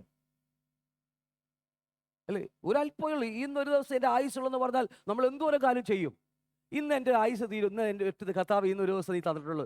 നമ്മൾ എത്ര മാത്രമേ പറ്റുമെങ്കിൽ ഇന്ന് രാത്രി പോയിട്ട് സൂക്ഷണം പറയാൻ പോകും. നമ്മൾ 10 ആത്മാക്കളെയും ഫോണിൽ വിളിക്കും. 10 വരെ വിളിച്ച് ബ്രദർ സുഖോട്ട ബ്രദറെ, അല്ലേ ചവലം കഴിച്ചോ, സൺഡേ വരണോട്ടാ, ലീവ് എടുക്കരുത്, മുടക്കരുത്. നമ്മൾ ഇന്നേ ഉള്ളൂ നമുക്ക്. നാളെ നമുക്കൊരു ദിവസം ഇല്ലെങ്കിലോ, നാളെ നേരം വിളിക്കും അതിന് പറയും കർത്താവ് ഇന്ന് നീ തന്നതാ. നമ്മൾ ഓരോ ദിവസം എല്ലാവരും എൻകറേജ് ചെയ്യുക, ദൈവത്തിലേക്ക് അടുക്കുവാൻ എല്ലാവരെയും നമ്മൾ ഫോൺ വിളിച്ചും, അല്ലേ സഹോദര കഴിച്ചോ, ഓരോ കാരണം അറിയാമോ, ഇന്നേ നമുക്ക് ചാൻസ് ഉള്ളൂ, നാളത്തേക്ക് ഇല്ല. ഹല്ലേലൂയ. അതുകൊണ്ട് ഓരോരുത്തർ ഇവിടെ മിക്കവരും പല മിനിസ്ട്രി ചെയ്യുന്ന ആൾക്കാരാ. മൊബൈൽ ആപ്പ് വഴി, എന്താ പറയുക, വാട്സപ്പ് വഴി മെസ്സേജ് എടുത്ത് ഓരോ ദിവസം ജനങ്ങളിലേക്ക് ആ സത്യസുവിശേഷം എത്തിക്കുക. ഞാൻ പറഞ്ഞ് ഗ്രഹിച്ചോ നിങ്ങള്? ഇന്നാണ് നമ്മുടെ കാലാവധി കഴിയുമെന്ന് വിചാരിച്ചാലോ? പഴയ നിയമത്തിൽ കേട്ടോ, പഴയ നിയമത്തിൽ ഇതല്ല. പഴയ നിയമത്തിൽ നിന്റെ ആയുഷ്കാലം വർദ്ധിച്ചിരിക്കും. ഇടയ്ക്ക് മരിച്ചു പോയാൽ അവൻ ഏറ്റവും വലിയ പാപി എന്നാ പറയുന്നത് പഴയ നിയമം. നിങ്ങളൊന്നും മിണ്ടുന്നില്ല, എവിടെയൊക്കെയോ നിങ്ങൾ എന്നോട് ദേഷ്യമായി. ഹല്ലേലൂയ. പഴയ നിയമം അതല്ല. ഗർഭഫലം കൊടുത്തിരിക്കുക അത് പാവമാണ്, ഇല്ലേ? പറ. പുതിയ നിയമത്തിൽ അതല്ല. ഗർഭഫലം കിട്ടിയാലും കിട്ടിയില്ലെങ്കിലും പൗലോസ് പറയാം, എന്നെപ്പോലെ നിങ്ങൾ ജീവിച്ചാലും കുഴപ്പമില്ല, വിവാഹം കഴിച്ചില്ലെങ്കിൽ കുഴപ്പമില്ല. ചെറുപ്പക്കാരോട് പറയാ, ഞാൻ കല്യാണം നടത്തുമ്പോൾ ഞാൻ പറയും കഴിക്കാതിരിക്കുന്ന നല്ലത്, എൻഗേജ്മെന്റ് ഒക്കെ പോകുമ്പോൾ കഴിക്കാതിരിക്കുന്ന നല്ലതെന്ന് പറയും. അവരെ ആർത്തി പിടിച്ചിരിക്കുക ഇവിടെ. എൻ്റെ ഉത്തരവാദിത്തം അതാ. കാരണം ഒരാൾ കൃപയുണ്ടെങ്കിൽ, നമുക്കറിയാം കൃപയില്ലെങ്കിൽ അവൻ പോയി കെട്ടിക്കോളും, കുഴപ്പമില്ല. കൃപയുണ്ടെങ്കിൽ അവൻ ആ റൂട്ടിലേക്ക് തിരിച്ചു വിട്ടാൽ, കർത്താവിന് വേണ്ടി പൗലോസിനൊക്കെ വല്ല ശോഭിച്ചാൽ. പഴയ നിയമത്തിൽ അങ്ങനെയല്ല. അവന് രാവും പോലും ജനിച്ച് മക്കളെ ഉണ്ടാക്കുന്ന പഴയ നിയമത്തിൽ എന്താ പറയുക നന്മയെന്ന്. പുതിയ നിയമത്തിൽ അതല്ല വ്യവസ്ഥ. കർത്താവിന് വേണ്ടി ജീവിച്ച് മരിക്കുക എന്നുള്ളതാ. ഒരു ജീവിതം, ഒരു ചെറിയ ജീവിതം, എത്ര 70, 80 എത്രയെങ്കിലും ആവട്ടെ, അത് മുഴുവനും കർത്താവിന് വേണ്ടി തീർത്തിട്ട് പോകുക അവൻ്റെ ജീവിതം. അവസാന ശ്വാസം വരെ, അവസാന നന്മകൾ, ശ്വാസം, ആരോഗ്യം, അവൻ്റെ ഇൻഫ്ലുവൻസുകൾ എല്ലാം കർത്താവിന് വേണ്ടി മാറ്റിയിട്ട് മറ്റൊരു കറൻസി ആക്കിയിട്ട് അവൻ പോകുക അവൻ്റെ നാട്ടിൽ ജീവിക്കാൻ വേണ്ടി, സമ്പന്നനായിട്ട്. അത്രയൊക്കെ പറഞ്ഞാൽ ഞാൻ മനസ്സിലാവുന്നുണ്ട്. ദേഷ്യമൊന്നുമില്ലെന്ന് ഞാൻ വിചാരിക്കുന്നു. ഇല്ലല്ല? സ്തോത്രം. ഹല്ലേലൂയ. അപ്പൊ അതുകൊണ്ട് ഒരു കാര്യം ഓർക്കാം, ജനിച്ചത് മരിക്കാൻ വേണ്ടി എന്ന കാര്യം എപ്പോഴും ഓർക്കണം. നമുക്ക് ഭൂമിയിൽ ജനിച്ചത്. അതുകൊണ്ട് ഒരു ജ്ഞാനി തൻ്റെ മരണ ദിവസത്തെ ഓർക്കുന്നു. അവൻ വിലാപ വീട്ടിൽ വിരുന്ന് വീട്ടിൽ പോകുന്നതിനേക്കാൾ വിലാപ വീട്ടിൽ പോകുവാൻ ഏറെ പ്രിയപ്പെടുന്നു, അല്ലേ? അപ്പോൾ വായിച്ചതുപോലെ തൻ്റെ മരണ ദിവസത്തെ എണ്ണുവാൻ, ബാക്കി അവൾ വായിച്ചു, ഞങ്ങളുടെ നാളുകൾ എണ്ണുവാൻ ഞങ്ങളെ പഠിപ്പിക്കണമേ എന്ന് ഉപദേശിക്കണമേ. കാരണം അത് നമ്മുടെ അകത്ത് വരുമ്പോഴാണ് നികളകൾ. നമ്മുടെ സഭയ്ക്ക് ഇത്തിരി ബോണ്ടിങ്ങും ഇത്തിരിയൊക്കെ ആകണമെങ്കിൽ നമ്മുടെ ഇത് അകത്ത് കയറണം. ഇല്ലെങ്കിൽ ഉണ്ടല്ല, നമ്മൾ ഞാനാ വലിയ ആള്, അല്ലേ? അവരൊക്കെ സാധാരണ. അപ്പൊ എപ്പോഴും ഉണ്ടാ, നമ്മൾ എന്ന് ഓർത്താൽ മതി, ഒരു ദിവസം ഞാൻ ഈ മൂക്കി പഞ്ഞിപ്പിച്ച് കിടക്കേണ്ടവനാ, അല്ലേ? ഇതോ ഓർത്താലുണ്ടല്ലോ, ഇന്നാണ് എൻ്റെ അവസാന ദിവസം എന്ന് ഓർത്താലുണ്ടല്ലോ, മാക്സിമം കർത്താവിന് വേണ്ടി നമ്മൾ പ്രയോജനപ്പെടും. തെറ്റായിട്ട് തോന്നുന്നുണ്ടോ? നിങ്ങൾ പഴയ നിയമത്തിൽ ഉപദേശമായി നിങ്ങൾ തട്ടിച്ചു നോക്കിയാൽ ഞാൻ ഈ പറയുന്നത് പൊട്ടോപദേശമായിട്ട് നിങ്ങൾക്ക് തോന്നും. എന്നാൽ ദൈവരാജ്യത്തിന്റെ മർമ്മങ്ങൾ നമ്മൾ ചെന്ന് ചേരാൻ പോകുന്ന നാടിനെ കുറിച്ച് നിങ്ങൾ അതിന്റെ മർമ്മം വെച്ചുകൊണ്ട് നിങ്ങൾ ഈ ക്ലാസ് കേട്ടാൽ അനുഗ്രഹമായ ക്ലാസ് ആയിരിക്കും. കാരണം ഈ ആയുസിനേക്കാൾ അപ്പുറത്ത് ഇവിടെ നിന്ന് പോകുമ്പോൾ എൻ്റെ ആരോഗ്യം, എൻ്റെ സമ്പത്ത്, എൻ്റെ ഇൻഫ്ലുവൻസുകൾ, ഞാൻ പഠിച്ചത് എല്ലാം ഇവിടെ വെച്ച് ഇത് കൺവേർട്ട് ചെയ്തിട്ട് ദൈവരാജ്യത്തിലേക്ക് മാറ്റിയിട്ട് പോകുകയാണ് നമ്മൾ.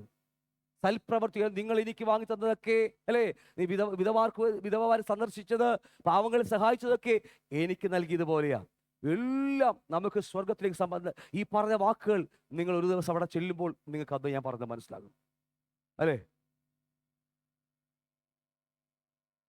ഓക്കെ, അപ്പൊ അതുകൊണ്ട് ഞാൻ പറഞ്ഞു വിടുകയാണ്. ഇത്രയും സമയമെടുത്ത് അരമണിക്കൂർ സമയമെടുത്ത് ഞാൻ പറഞ്ഞത്, ഈ ആയുസ് മുഴുവൻ മരിക്കാൻ വേണ്ടി നമ്മൾ ജനിക്കുകയാണ്. പക്ഷേ നമ്മൾ ചെയ്യേണ്ടത് ജോലി നമ്മൾ ചെയ്യണം.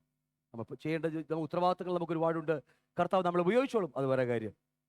പക്ഷേ എല്ലാവരും ചോദിക്കും, കർത്താവ് നിന്റെ ഹിതം നിറവേറണം. നമ്മളെക്കുറിച്ച് ഹിതമുണ്ട്. നമ്മളെക്കുറിച്ച് ഞാൻ എപ്പോഴും പറയുന്ന കാര്യമാണ്. വിവാഹത്തിന് ഞാൻ ക്ലാസ് എടുക്കുമ്പോൾ പറയുന്ന കാര്യമാണ്, പെണ്ണിനും ചെക്കൻ്റെയും ഒരു ഇഷ്ടമുണ്ട് അവർക്ക്. ഞങ്ങൾക്ക് കല്യാണം കഴിച്ച് ഒരു വീടൊക്കെ വെച്ച് ഫ്ലാറ്റൊക്കെ മേടിച്ച് ഒരു കാറൊക്കെ, അത് അവരുടെ സ്വപ്നം മാത്രമാണ്. പക്ഷെ അവരെക്കുറിച്ച് ദൈവത്തിനൊരു സ്വപ്നമുണ്ട്. അതാണ് വിവാഹത്തിലൂടെ നടക്കേണ്ടത്. അതിനകത്ത് സംഭവിക്കുന്ന കാര്യമാണ് ഈ പറഞ്ഞതെല്ലാം. ഈ പറഞ്ഞത് മുഴുവനും അതിനകത്ത് ദൈവം കൊടുക്കുന്ന കാര്യമാണ്. പക്ഷേ ഒരു മനുഷ്യൻ ജനിക്കുന്നത് പോലും, നമ്മുടെ കുഞ്ഞുങ്ങൾ പഠിക്കുന്നത് പോലും, വിവാഹം നടക്കുന്നത് പോലും ദൈവത്തിന് നമ്മെക്കുറിച്ചൊരു ഉദ്ദേശമുണ്ട്. അതിലേക്ക് അനേകരും എത്തിപ്പെടുന്നില്ല എന്ന് പറഞ്ഞാൽ ഇല്ലെന്ന് തന്നെയാണ് അർത്ഥം. എന്നോട് ചേരുവാൻ ഇത്തിരി ബുദ്ധിമുട്ടുണ്ടല്ലോ നിങ്ങൾക്കല്ലേ? എന്നാലും കുഴപ്പമില്ല, കർത്താവ് സഹായിക്കട്ടെ എല്ലാവരും. ഞാൻ പറഞ്ഞത് ഈ ആയുസല്ല, ഇതിനപ്പുറം ഒരു ലോകത്തേക്ക് നമ്മൾ പോകാൻ പോകുക. അതിനു മുമ്പായിട്ട് നമ്മുടെ കാര്യങ്ങളൊക്കെ ഒന്ന് ക്രമപ്പെടുത്തും. നമ്മളെല്ലാ കാര്യങ്ങളും ഒന്ന് ക്രമപ്പെടുത്താൻ വേണ്ടി മാത്രമാണ് നമ്മുടെ ക്ലാസ്സുകൾ. എന്നാൽ മറു സൈഡ് നമുക്ക് മറ്റൊരു ലോകമുണ്ട്. ആഴമായി ചെയ്ത് പഠിക്കാൻ പോകും നമ്മളതിനെ കുറിച്ചൊക്കെ. അത് മറ്റൊന്നുമല്ല, അത് എന്തിനു വേണ്ടിയാ അകത്തെ മനുഷ്യൻ വീണ്ടും ജനിച്ചത്? Born to reign new year, പുതിയ ഭൂമിയിലേക്ക് ഭരിക്കുവാൻ വേണ്ടിയാണ് അവൻ ജനിച്ചിരിക്കുന്നത്. ഭരിക്കുവാൻ, വെറുതെ ഇത് അടിമപ്പണിയെടുക്കാൻ വേണ്ടിയല്ല അവൻ ജനിച്ചതല്ലേ. ഇതിനു വേണ്ടിയാ, ഭരിക്കുവാൻ വേണ്ടിയാ. അവൻ അതേ അറിയത്തുള്ളൂ, അല്ലേ? അതുകൊണ്ട് യഹൂദ ഗോത്രത്തിന്റെ സിംഹക്കുട്ടികൾ എന്ന് ഞാൻ ഇടയ്ക്ക് പറയുന്നത്. യഹൂദ ഗോത്രത്തിൽ ആകെ ഒരു സിംഹമുള്ളൂ, അലറുന്ന സിംഹം. അവനൊന്ന് വാ തുറന്നാൽ, അല്ലേ, ഈ പ്രപഞ്ചം പോലും കിടുകിടായിരിക്കും. നിങ്ങൾ ഉൽപ്പത്തി മുതലെടുത്ത് പഠിച്ചോ. ഒരു കാര്യം ഞാൻ കാണാം, യഹോവ എവിടേക്ക് ഇറങ്ങി വരുന്നു അവിടേക്ക് കാഹളം ഒരുക്കുകയും കിടുകിട കീറുകയും, ഇല്ലേ? വായിച്ചോ, കൊടുങ്കാറ്റും എന്തൊക്കെയാ പറ, വായിൽ വരുന്നില്ല, അല്ലെ? കൊടുങ്കാറ്റും ഭൂകമ്പങ്ങളൊക്കെ ഉണ്ടാകും. കർത്താവ് വരാൻ പോകുമ്പോൾ ഒരു മല രണ്ടായി പിളർക്കത്തക്ക വണ്ണമുള്ള ഭൂകമ്പം ഉണ്ടാകാൻ പോവുകയാണ്. അപ്പോ ദൈവം നമ്മുടെ കർത്താവ് ഇറങ്ങി വരുന്നിടത്തൊക്കെ ഇതുപോലെ സംഭവങ്ങളാണ്, കൊടുങ്കാറ്റും, അല്ലേ, എല്ലാം സംഭവിക്കാൻ പോകുകയാണ്. അപ്പൊ ഞാൻ പറഞ്ഞു വന്ന കാര്യങ്ങൾ വേറൊന്നും കൊണ്ടല്ല, അവൻ യഥാർത്ഥ രാജാതി രാജാവായതുകൊണ്ട്, യഹൂദ ഗോത്രത്തെ സിംഹമായതുകൊണ്ട് ഒന്ന് വാ തുറന്നാൽ മതി, പ്രപഞ്ചം മുഴുവൻ കത്തിപ്പോകും. അതേ ദൈവത്തിന്റെ മക്കളാ ചെറിയ കുട്ടികൾ, അല്ലേ? യഹൂദ ഗോത്രത്തിലെ സിംഹക്കുട്ടികളാണ്. നമ്മളെക്കുറിച്ച് ഇന്നും മനസ്സിലായിട്ടില്ല. ഞാൻ പറയും, ഇന്നും ഞാൻ ആരാണെന്ന് അനേകർക്കും ഇന്ന് ഞാൻ പറയാം, അനേകർക്ക് നമ്മൾ ആരാണെന്നുള്ള കാര്യം ഇന്ന് നമുക്ക് അകത്തേക്ക് വരുന്നില്ല. അറിഞ്ഞിട്ട് പലപ്പോഴും നമുക്ക് പോലും ചെയ്യാൻ പറ്റുന്നില്ല പലപ്പോഴും, അല്ലേ? പലപ്പോഴും അറിഞ്ഞിട്ട് പോലും അത് ചെയ്യുവാൻ പലപ്പോഴും നമ്മൾ ഒന്നും മടിക്കുന്ന പല കാര്യങ്ങളും. അതൊക്കെ ഞാൻ പറഞ്ഞ് മനസ്സിലാവുന്നുണ്ട്. നാവ് തുറന്നാൽ മതി. വിശ്വാസത്താൽ നാവ് തുറന്നിരുന്നെങ്കിൽ ഇന്ന് കർത്താവ് നമ്മളൊക്കെ ശക്തമായിട്ട് ഉപയോഗിച്ചത് നമുക്ക്. ഞാൻ ഈ പറയുന്നത് വരുന്ന തലമുറയിൽ, വരുന്ന ദിവസങ്ങളിലൊക്കെ ഇത് നമ്മുടെ കൈകളാലും നമ്മുടെ നാവുകളാലും സംഭവിക്കാൻ വേണ്ടിയാണ്. ഒരെണ്ണം വേണ്ടിയില്ല, ഒക്കെ മൗനമാ. അതൊക്കെ ഞങ്ങളുടെ പാസ്റ്റർമാരുടെ ജോലിയല്ല, പാസ്റ്റർമാരെയും ലീഡർമാരുടെ ജോലിയല്ല, എല്ലാവരുടെയും ജോലിയാ. നമ്മൾ അധികാരത്തോടെ സംസാരിക്കാൻ പഠിക്കണം. നമ്മൾ അധികാരത്തോടെ സംസാരിക്കുക. നമുക്കൊരു ഉറപ്പുണ്ടാകണം, ഞാൻ ആരാ? ദൈവത്തിന്റെ മകനായിരുന്നു. ഉറപ്പുണ്ടെങ്കിൽ സംസാരിച്ച് സുവിശേഷം പറഞ്ഞു നോക്കിയേ, എല്ലാവരും കേൾക്കുകയും ചെയ്യും. നമുക്ക് ഒരുപാട് ആൾക്കാരെ കർത്താവിന് വേണ്ടി നേടാൻ കഴിയും. നിത്യതയിൽ ഒരുപാട് സമ്പാദിക്കാൻ കഴിയും. അത് മത്തായിയുടെ വാക്യമില്ലേ, സർവ്വലോകവും നേടിയിട്ട് എന്ന് പറഞ്ഞേ. വാക്യം ഏതാ? മത്തായി ഓർമ്മയില്ല, വാക്യം പറഞ്ഞേ. സർവ്വലോകം നേടി, എടുക്കണ്ട എന്ന് പറഞ്ഞാൽ മതി. സർവ്വലോകം നേടിയ അങ്ങനത്തെ വാക്ക് ബൈബിളിൽ കേട്ടോ. സർവ്വലോകം നേടിയാലും നിന്റെ ജീവൻ നഷ്ടപ്പെടുത്തിയാൽ, സോളിനെ കുറിച്ചാണ് പറയുന്നത് അവിടെ, ആത്മാവല്ല. സർവ്വലോകവും നേടിയാലും നിന്റെ ഈ ആത്മാവ് നഷ്ടപ്പെട്ട നല്ലോണം കിടക്കുന്നത്. ആത്മാവ് ഓൾറെഡി രക്ഷിക്കപ്പെട്ടിരിക്കുക നമ്മുടെ അകത്ത്. നിങ്ങൾ ഇനി ആ 1% പോലും രക്ഷയ്ക്ക് വേണ്ടി ഒന്നും ചെയ്യേണ്ട, കംപ്ലീറ്റ് വീണ്ടെടുത്ത് കഴിഞ്ഞു. നമ്മുടെ ആത്മാവിനെ കംപ്ലീറ്റ് ദൈവജീവൻ, ഒറിജിനൽ ദൈവജീവൻ, സ്വയജീവൻ നിങ്ങളുടെ അകത്തുള്ള ആത്മാവിൽ വന്നു കഴിഞ്ഞു എന്ന്. ഒരു നുള്ളു പോലും കുറവില്ല അതിന്. ദൈവം ആഗ്രഹിക്കത്തക്ക വലിപ്പത്തിലുള്ള ദൈവജീവൻ, സ്വയജീവൻ നിങ്ങളുടെ വീണ്ടും ജനിച്ചപ്പോൾ നിങ്ങളുടെ ആത്മാവിൽ വന്നു കഴിഞ്ഞു. ഒരു നുള്ളു പോലും അത് എംപ്റ്റിയില്ല. അതിനുവേണ്ടി നിങ്ങൾ അധ്വാനിക്കാൻ വേണ്ട. ഹല്ലേലൂയ. പക്ഷേ സർവ്വലോകം നേടിയാലും നിന്റെ ദേഹി, നിന്റെ ജീവൻ സൂഖേ നഷ്ടപ്പെടുത്തിയാൽ ഒരു പ്രയോജനവുമില്ല. അവിടെയാണ് ഞാനെന്ന വ്യക്തി ഇരിക്കുന്നത്. ഞാൻ പറയേണ്ട ആവശ്യമൊന്നുമില്ല, അതിലേക്ക് പോയാൽ ഒരുപാട് സമയം പോകും. ഞാൻ സ്വയം, എൻ്റെ ഇഷ്ടങ്ങൾ, എൻ്റെ മോഹങ്ങൾ, എൻ്റെ ആഗ്രഹങ്ങൾ എല്ലാം കിടക്കുന്നത് അതിനകത്താണ്. അതിനകത്ത് കിടക്കുക. ഹല്ലേലൂയ. അത് കളഞ്ഞാൽ സർവ്വലോകം, നീ പെന്തക്കോസ്തുകാരനായിട്ട് സർവ്വലോകം നേടിയാലും നീ അവസാനം ചത്താണ് അവിടെ ചെല്ലുന്നതെങ്കിലോ, പിന്നീട് പഠിക്കാൻ പോകും നമ്മള്, ചത്താണ് അവിടെ ചെല്ലുന്നെങ്കിലോ, ഞാൻ പറഞ്ഞത് മനസ്സിലായില്ലേ? ഒരു സ്ത്രീയുടെ ഉദരത്തിൽ 8-9 മാസമായി കുഞ്ഞുണ്ട്, പക്ഷെ അനക്കമില്ല. ഒരു ദിവസം പ്രസവിക്കാൻ ചെന്നപ്പോ കുഞ്ഞു ചത്ത പുറത്തേക്ക് വന്നത്. ചാപിള്ളയായിട്ടാ വന്നത്. ഒന്ന് ചിന്തിച്ചു നോക്കേ നിങ്ങള്. ഞാൻ പറഞ്ഞ മനസ്സിലാവുന്നുണ്ട് നിങ്ങൾക്ക്? ഹല്ലേലൂയ. 9 മാസമായി, ശരിയാ, എല്ലാം കണക്കാ, 9 മാസമൊക്കെ ആയി. പക്ഷെ ഡോക്ടർ പ്രസവിക്കാൻ നോക്കിയപ്പോഴല്ലോ അകത്ത് തുടിപ്പ് കാണില്ല. അപ്പോഴാണ് എന്താ പറയുക, എല്ലാം മരുന്ന് കയറ്റി കഴിഞ്ഞപ്പോൾ പ്രസവിച്ചത് ജീവനില്ലാത്ത ചത്ത ശവം, എത്രയോ നാളുകളായി ചത്ത് കിടക്കുന്നത്. അങ്ങനെ വന്ന എന്ത് ദുരന്തമായിരിക്കും സഹോദരങ്ങളെ. ഓടിയതും കൊടുത്തതും ദശാംശം കൊടുത്തതും ഒക്കെ വേസ്റ്റായില്ലേ? ഞാൻ പറഞ്ഞ അർത്ഥം മനസ്സിലാവുന്നുണ്ടോ? ഹല്ലേലൂയ. അതുകൊണ്ടാ ഞാൻ പറയുക, അകത്തെ മനുഷ്യൻ അവൻ വീണ്ടും ജനിച്ചത് വാഴുവാൻ വേണ്ടി, അവനെ സൂക്ഷിക്കുവാൻ. അതുകൊണ്ട് സകല ജാഗ്രതയോടുകൂടി നിന്റെ ഹൃദയത്തെ, സകല അശുദ്ധിയും അതിനകത്ത് കിടക്കുക. ഓരോ വാക്ക് സംസാരിക്കുമ്പോഴും, ഞാനും ഈ പൊട്ടച്ചൊല്ലി കളിവാക്കുകളാണ് പഴയ ഇങ്ങനെ ജീവിച്ചു പോയത് കൊണ്ട്. എൻ്റെ ഫാദർ കൊച്ചിൻ കോർപ്പറേഷനില്ല, ഭയങ്കര കുടിയനായിരുന്നു. ഭയങ്കര കുടിയെന്ന് വെച്ചാൽ ഡെയിലി കുടിയനായിരുന്നു. അതുകൊണ്ട് ഈ കുഞ്ഞുനാൾ മുതൽ, ജനിച്ച അന്ന് മുതൽ ഞാൻ ഒരു മൂലക്ക്, പഴയ ഓടിട്ട വീട് അറിയാലോ, പഴയ വീടൊക്കെ നിങ്ങൾക്ക് അറിയാലോ, ആ വീട് മൂലക്ക് ഒരു മേശയും കസേരയും എനിക്കുണ്ട്, ഒരു ഡ്രോയും ഉണ്ട്, സകല കളർ പെയിന്റുകളും പെൻസിലുമായിട്ട് ജീവിച്ചതാ. പഴയ ആർട്ടിസ്റ്റാ. വയലിൽ പേടിച്ച് വരച്ച ഒരു മൂലക്കൊതി കൂടി പുറത്തേക്ക് ആളോട് മിണ്ടാൻ പറ്റത്തില്ല. നിങ്ങൾക്കറിയാലോ ഞാൻ ഭയങ്കര വിക്കനാണെന്ന്. എന്തുകൊണ്ട് അതിൻ്റെ വാക്ക് ഇടയ്ക്ക് ഭയങ്കര സ്പീഡായി പോകുന്നത് ഇല്ലേ? നിങ്ങൾക്കറിയാം അക്ഷര സ്പീഡിൽ അത് വന്നു പോയത്. ചക്രപ്പുറം ബസ്സിൽ കയറി പറയാൻ പറ്റില്ല. ഇന്ന് കൃപയാൽ പറ്റിയത് പറയാൻ പറ്റില്ല. ഒരു ചില്ലിട്ട മുറിയിൽ കയറാൻ പറ്റത്തില്ല. പേടിയെ കൈയും കാലും വിറക്കും. രാത്രി 6 മണി കഴിഞ്ഞാൽ ജനലടക്കാൻ പറഞ്ഞാൽ ജനലിൽ കൈ നീട്ടി അടക്കാൻ പറ്റില്ല. നമുക്ക് ഒന്നും മിണ്ടിയില്ലല്ലോ നിങ്ങള്. പേടിച്ച് ഞാൻ വിട്ട്. ഇനി അത് പറയാൻ പോയത് നിങ്ങൾ പേടിച്ചു. ഹല്ലേലൂയ. പക്ഷെ ദൈവത്തിന് നമ്മെക്കുറിച്ചൊരു പ്ലാനും പദ്ധതിയുണ്ട്. അതവൻ നിവർത്തിച്ചെടുക്കും. ഒരുപക്ഷെ ഏറ്റവും വലിയ പൗലോസ് വചനത്തിൽ തെറ്റെഴുതി വെച്ചിട്ടുണ്ട്. ഈ വചനത്തിൽ പൗലോസ് അല്ലേ ആള് ശരിക്കും പറഞ്ഞ, ഞാനാണ് അത് ശരിക്കും എൻ്റെ പേരെ എഴുതേണ്ടത് അവിടെ. അടാ ഞാനെന്ന് പറഞ്ഞപ്പോ പുള്ളിക്കാരൻ അത് എടുത്തു പറഞ്ഞ ശരിയാ, പാസ്റ്റർ തന്നെ ഏറ്റവും വലിയ ഭാവി എന്ന്. അത് സത്യം പറഞ്ഞ ഏറ്റവും വലിയ കുടുംബാവി ഞാൻ തന്നെയാ. എല്ലാ മൂലമന്ത്രങ്ങളും ചൊല്ലി നടന്ന ഒരു എന്താ പറയുക, സകല മ്ലേച്ഛതയും ചെയ്തു നടന്ന ഒരു അമ്പലവാസി പയ്യൻ. തേജസ്സേറിയ ദൈവത്തേക്ക് കല്ലും മണ്ണും പാമ്പും പഴുതാരെയൊക്കെ ആരാധിച്ച ഏറ്റവും വലിയ വികൃതമായ ഒരു മനുഷ്യൻ. ഞാൻ പറഞ്ഞ മനസ്സിലാവുന്നുണ്ടോ? എന്തുവാകട്ടെ, ദൈവകൃപയാൽ നമ്മളെയൊക്കെ വിളിച്ചിരിക്കുക. അതുകൊണ്ട് പുകഴുവാനോ ബഹുമാനം എടുക്കാനോ ഒന്നും നമുക്കിവിടെ ഇല്ല, ഒന്നുമില്ല. എന്തുവാകട്ടെ. അപ്പോൾ അതിൻ്റെ കുറവുകളൊക്കെ നമ്മുടെ ജീവിതത്തിൽ ഒരുപാട് സംഭവിച്ചു പോയി. ഒരുപാട് പരിണത ഫലങ്ങൾ അനുഭവിക്കേണ്ടി വന്നു.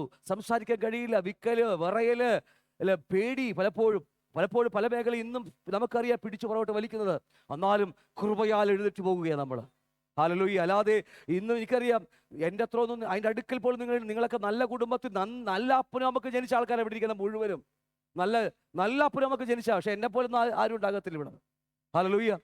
പക്ഷെ എനിക്കൊന്നറിയാം, കൃപയാ മുഴുവൻ ഓടിക്കൊണ്ടിരിക്കുന്നത്, കൃപയാൽ മാത്രമാണ്. അതുകൊണ്ട് ഈ ആയുസ് ഇനി എന്തെങ്കിലും ബാക്കിയുണ്ടെങ്കിൽ, വിക്കാണെങ്കിലും വിറയലാണെങ്കിലും ദൈവത്തിന് വേണ്ടി ഉപയോഗപ്പെട്ട് അവസാന ശ്വാസം വരെ വലിച്ചുകൊണ്ട് കർത്താവിന് സുവിശേഷം പറഞ്ഞുകൊണ്ട് ഇവിടെ തന്നെ വീണിട്ട് എൻ്റെ അപ്പനെ വീട്ടിൽ പോകാൻ വേണ്ടിയാ. ഹല്ലേലൂയ. അതുകൊണ്ട് വാഴുവാൻ വേണ്ടി ദൈവം നമ്മെ വിളിച്ചിരിക്കുന്നത്. അകത്തേക്ക് ഇടിച്ചിടിച്ച് കയറിയത് അന്ന്. ഹല്ലേലൂയ. ഒരുപാട് സ്ട്രഗിൾ ചെയ്ത് നമ്മൾ, എനിക്കറിയാം, ആത്മമണ്ഡലങ്ങൾ ഒരുപാട് പോരാടിയിട്ടാണ് പലപ്പോഴും ഞങ്ങളൊക്കെ മിനിസ്റ്റർ ചെയ്യുന്നു. ആത്മമണ്ഡലങ്ങൾ ഒരുപാട് പോരാടിയിട്ട് നമുക്കറിയാം, ഈ പുതിയ തലമുറ, പുതിയ മക്കൾക്ക്, ഈ യൗവനക്കാർക്ക് ആർക്കും അത് വരാതിരിക്കാൻ വേണ്ടിയാ. ഞങ്ങളെപ്പോലെ ഞങ്ങൾ ജനിച്ച് എന്താ പറയുക, ലോകത്ത് ജനിച്ച് നാശത്തിൻ്റെ മക്കൾ കിടന്ന് ഞങ്ങളെപ്പോലെ വരാതിരിക്കാൻ വേണ്ടി യൗവനക്കാർക്ക് വേണ്ടി ഞങ്ങൾ ഈ പ്രസംഗിക്കുന്നത്. ബാല്യം മുതൽ ഈ വചനം കേട്ട് പഠിച്ചു വന്നാലുണ്ടല്ലോ, കർത്താവ് നിങ്ങളെ ശക്തമായിട്ട് ഉപയോഗിച്ചിരിക്കും. ഹല്ലേലൂയ. നിങ്ങൾക്ക് വേണ്ടി പ്രാർത്ഥിക്കുന്ന ഒരു കൂട്ടം ആൾക്കാർ ഇവിടെയുണ്ട്, സഭക്കകത്തുണ്ട്. ഹല്ലേലൂയ. നിങ്ങൾ പഠിച്ചോ, ജോലിയെടുത്തൊക്കെ ശരി തന്നെയാ, പക്ഷേ കർത്താവിനെ ഓർക്കണം പലപ്പോഴും. ഹല്ലേലൂയ. അവനെ ഓർക്കുമ്പോൾ ദൈവം നിങ്ങളെ ശക്തമായിട്ട് എല്ലാ മേഖലയും ദൈവം നിങ്ങളെ ശക്തമായിട്ട് ഉപയോഗിച്ചോളും. അതിനാൽ നമ്മുടെ ബൈബിൾ ക്ലാസ്സൊക്കെ നിങ്ങൾ യഥാർത്ഥ മനുഷ്യനാക്കി നിങ്ങളെ മാറ്റുകയാണ്. യഥാർത്ഥമായ ദൈവം ആഗ്രഹിക്കുന്ന ഒരു ദൈവമനുഷ്യനാക്കി നിങ്ങളെ മാറ്റുകയാണ്. എന്തുമാകട്ടെ, ഞാൻ പറഞ്ഞ് മനസ്സിലാക്കാണെന്ന് വിചാരിക്കുന്നു. ഒന്ന്, മരണം, നമ്മൾ ജനിച്ചത് മരിക്കാൻ വേണ്ടിയ കാര്യം എപ്പോഴും ഓർക്കണം. ഇടയ്ക്കൊക്കെ ഇനി മരിച്ച വീട്ടിൽ ആരെങ്കിലും വിളിച്ചാൽ ഓടിപ്പൊക്കോളാം. കുഞ്ഞമ്മയുടെ കല്യാണം ആയിരുന്നു പറഞ്ഞേക്കരുത്. അപ്പുറത്തെ വീട്ടിൽ ആരും മരിച്ച ആദ്യം അവിടെ പോകണം, എന്നിട്ടേ കുഞ്ഞമ്മയുടെ ചത്തുപോയ വെല്ലുമിച്ചിട കല്യാണത്തിന് പോകാൻ പാടുള്ളത്. അല്ലേ? ചത്തുപോയ. അപ്പൊ അതുകൊണ്ട് എന്താണെന്നറിയാം, അവിടെ ചെല്ലുമ്പോൾ ഓർക്കണം, ഞാൻ ഒരു ദിവസം കിടക്കേണ്ടതാ, എൻ്റെ ചെറിയ ദിവസം ബാക്കിയുള്ള എനിക്ക് അത് മുഴുവൻ എൻ്റെ കർത്താവിനായി ഉപകരിക്കണം. രണ്ട്, അതേസമയം തന്നെ അകത്തൊരു ഓർമ്മയുണ്ടാകണം, വീണ്ടും ജനിക്കപ്പെട്ട പുതുമനുഷ്യൻ അകത്തിരിക്കുന്നുണ്ട്. അവനെ ഒരു പോറൽ പോലും ഏൽപ്പിക്കാൻ പാടില്ല. ഹല്ലേലൂയ. വാഴുവാൻ വേണ്ടി വിശുദ്ധമായ പരിശുദ്ധമായ രക്തം കൊണ്ട് പിറന്നൊരു അകത്തെ മനുഷ്യൻ, വചനവും ആത്മാവും കൊണ്ട് ജനിച്ച ഒരു അകത്തെ മനുഷ്യനകത്തുണ്ട്. ഹല്ലേലൂയ.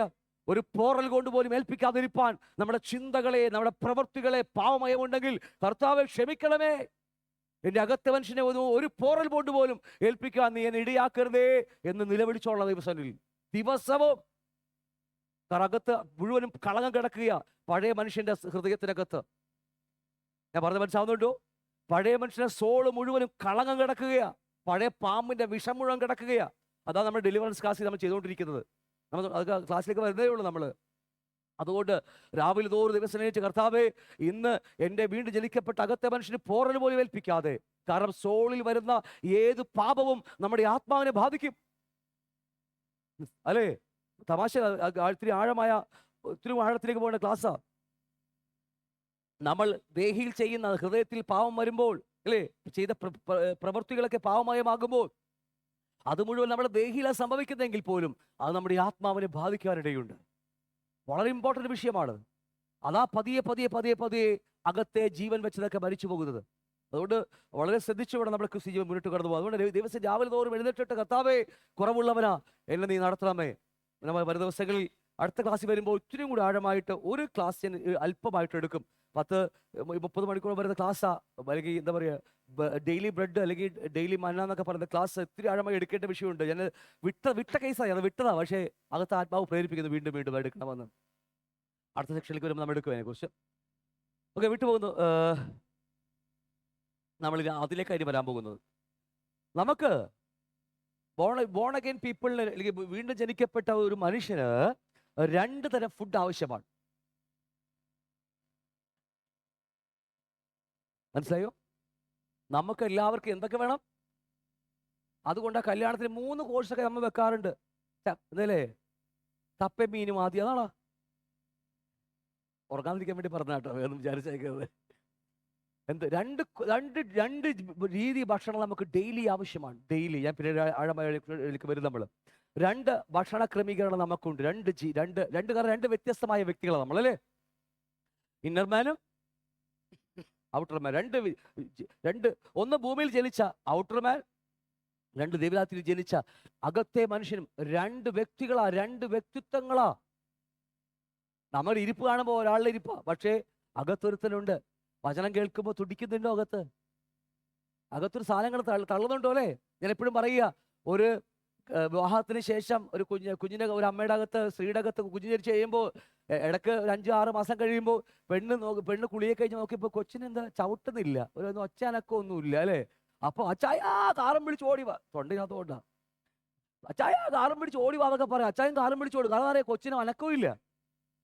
ഇല്ലെങ്കിൽ ചില ദിവസങ്ങളിൽ അച്ചായം മിഠായിട്ട് അച്ചാമ്മയുടെ അടുത്തേക്ക് വരുമ്പോൾ കൊച്ച് ദേ നോക്കി അച്ഛന് നമ്മുടെ അണ്ണനെ എന്തെങ്കിലും പറയേ, ചാച്ചനെ കണ്ടപ്പോ ദേ കുഞ്ഞു കിടന്ന് ചവിട്ടുകൊണ്ടാ. ഇവിടെ അവിടെ ചവിട്ട്.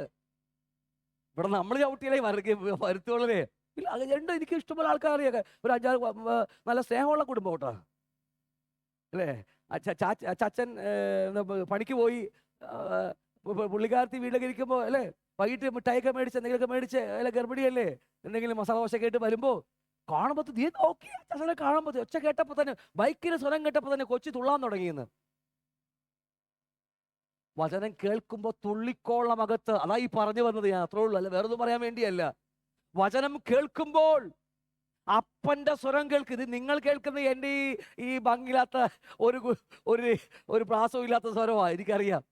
പക്ഷേ ഞാൻ പറയുന്നത് വചനമാണ്. ആ സ്വരം കേൾക്കുമ്പോൾ അകത്തെ മനുഷ്യൻ തുടിച്ചോളം. എവിടെ അകത്തെ മനുഷ്യൻ ജനിച്ചത്? എൻ്റെ ഹൃദയത്തിനകത്ത്. ഓർമ്മയുണ്ടോ നിങ്ങൾ പഠിച്ചത്? ആഴമായ ക്ലാസ് അത്. വെളിപ്പാട് നിങ്ങൾ കേട്ടോളാം. ആത്മാവല്ല മനുഷ്യൻ, അകത്ത് എൻ്റെ ഹൃദയത്തിനകത്ത് വീണ്ടും ജനിക്കപ്പെട്ട പുതു മനുഷ്യനകത്തുണ്ട്. ഹല്ലേലൂയ. ആ ദൈവത്തിന്റെ വചനം കേൾക്കുമ്പോൾ, സ്വരം കേൾക്കുമ്പോൾ, പാട്ട് കേൾക്കുമ്പോൾ, ഞാൻ തുടക്കത്തിലേ പറഞ്ഞില്ലേ, റോട്ടി കൂടി പോകുമ്പോൾ ചില വീട്ടുകളിലൊക്കെ ഈ വൈകിട്ടൊക്കെ പോകുമ്പോൾ പാട്ട് കാണും. പെന്തക്കോസ്ത് നാളിലൊക്കെ കേൾക്കുമ്പോൾ നമ്മുടെ അകത്ത് എന്താണെന്നറിയാമോ, തുള്ളാ നമുക്ക്. നമ്മളും പാട്ട് പാടിക്കൊണ്ട് പോകും. എന്താണെന്നറിയാമോ? ആ പാട്ട് കർത്താവിനെ സ്തുതിക്കുന്ന പാട്ടാ. വചനം കേൾക്കുമ്പോൾ അല്ലേ, നമ്മൾ ഉറക്കം അതൊക്കെ പറഞ്ഞല്ലേ കാണിക്കുന്നത്, തുള്ളുകയകത്ത്. കാരണം വീണ്ടും ജനിക്കപ്പെട്ട കൊച്ചിന്റെ മന്ന 2 ഭക്ഷണത്തെ കുറിച്ചാണ് പറയാൻ പോകുന്നത്. അത് ഇത്തിരി ആഴമായി ഞാൻ എടുക്കും. ഒരു പക്ഷേ ഒരു 3, 4, 5, 5, 8, 10 ക്ലാസ് എടുത്താലും കുഴപ്പമൊന്നുമില്ല. അത് ഇത്തിരി പഠിക്കേണ്ട വിഷയമാണ്. ഇടിപ്പുണ്ടോ? ഇടിപ്പില്ലെങ്കിൽ അച്ചാ വേഗം വണ്ടി വിളിച്ച് വാ, പോകാം നമുക്ക് മെഡിക്കൽ ട്രസ്റ്റിലേക്ക് എന്ന് പറഞ്ഞേക്കണം. അവിടെ പോയിട്ട് കാര്യമില്ല, നല്ല ദൈവാസന്മാരെ അടുക്കെ പൊക്കോളണം. അവിടെ പോയാൽ പുറത്തിട്ട് പണി തരും അല്ലേ? ഇത് അകത്ത് നമ്മുടെ വീണ്ടും ജനിക്കപ്പെട്ടവന്റെ വചനം കേൾപ്പോൾ തുടിപ്പില്ലെങ്കിൽ ഒന്ന് നല്ല നല്ല ദിവാസന്മാർ അടുക്കെ പോയിട്ട് ഒന്ന് പരിശോധിക്കുക, ദിവാസനെ ഒന്ന് കുറച്ച് നമുക്ക് നിരിക്കാം എന്നൊക്കെ പറഞ്ഞ് അല്ലേ, തമ്മിൽ സംസാരിച്ച് എവിടെയെങ്കിലൊക്കെ ബ്ലോക്കൊക്കെ ഉണ്ടെങ്കിൽ ആ ബ്ലോക്കൊക്കെ ഇടിച്ച് പൊട്ടിച്ച് പ്രാർത്ഥിച്ചൊക്കെ അനുഗ്രഹിച്ച് വിടും. ഞാൻ പറഞ്ഞ മനസ്സിലായോ? എല്ലായിടത്തും പോയിട്ട് കാര്യമില്ല, ബ്ലോക്ക് കൂടത്തേ ഉള്ളൂ.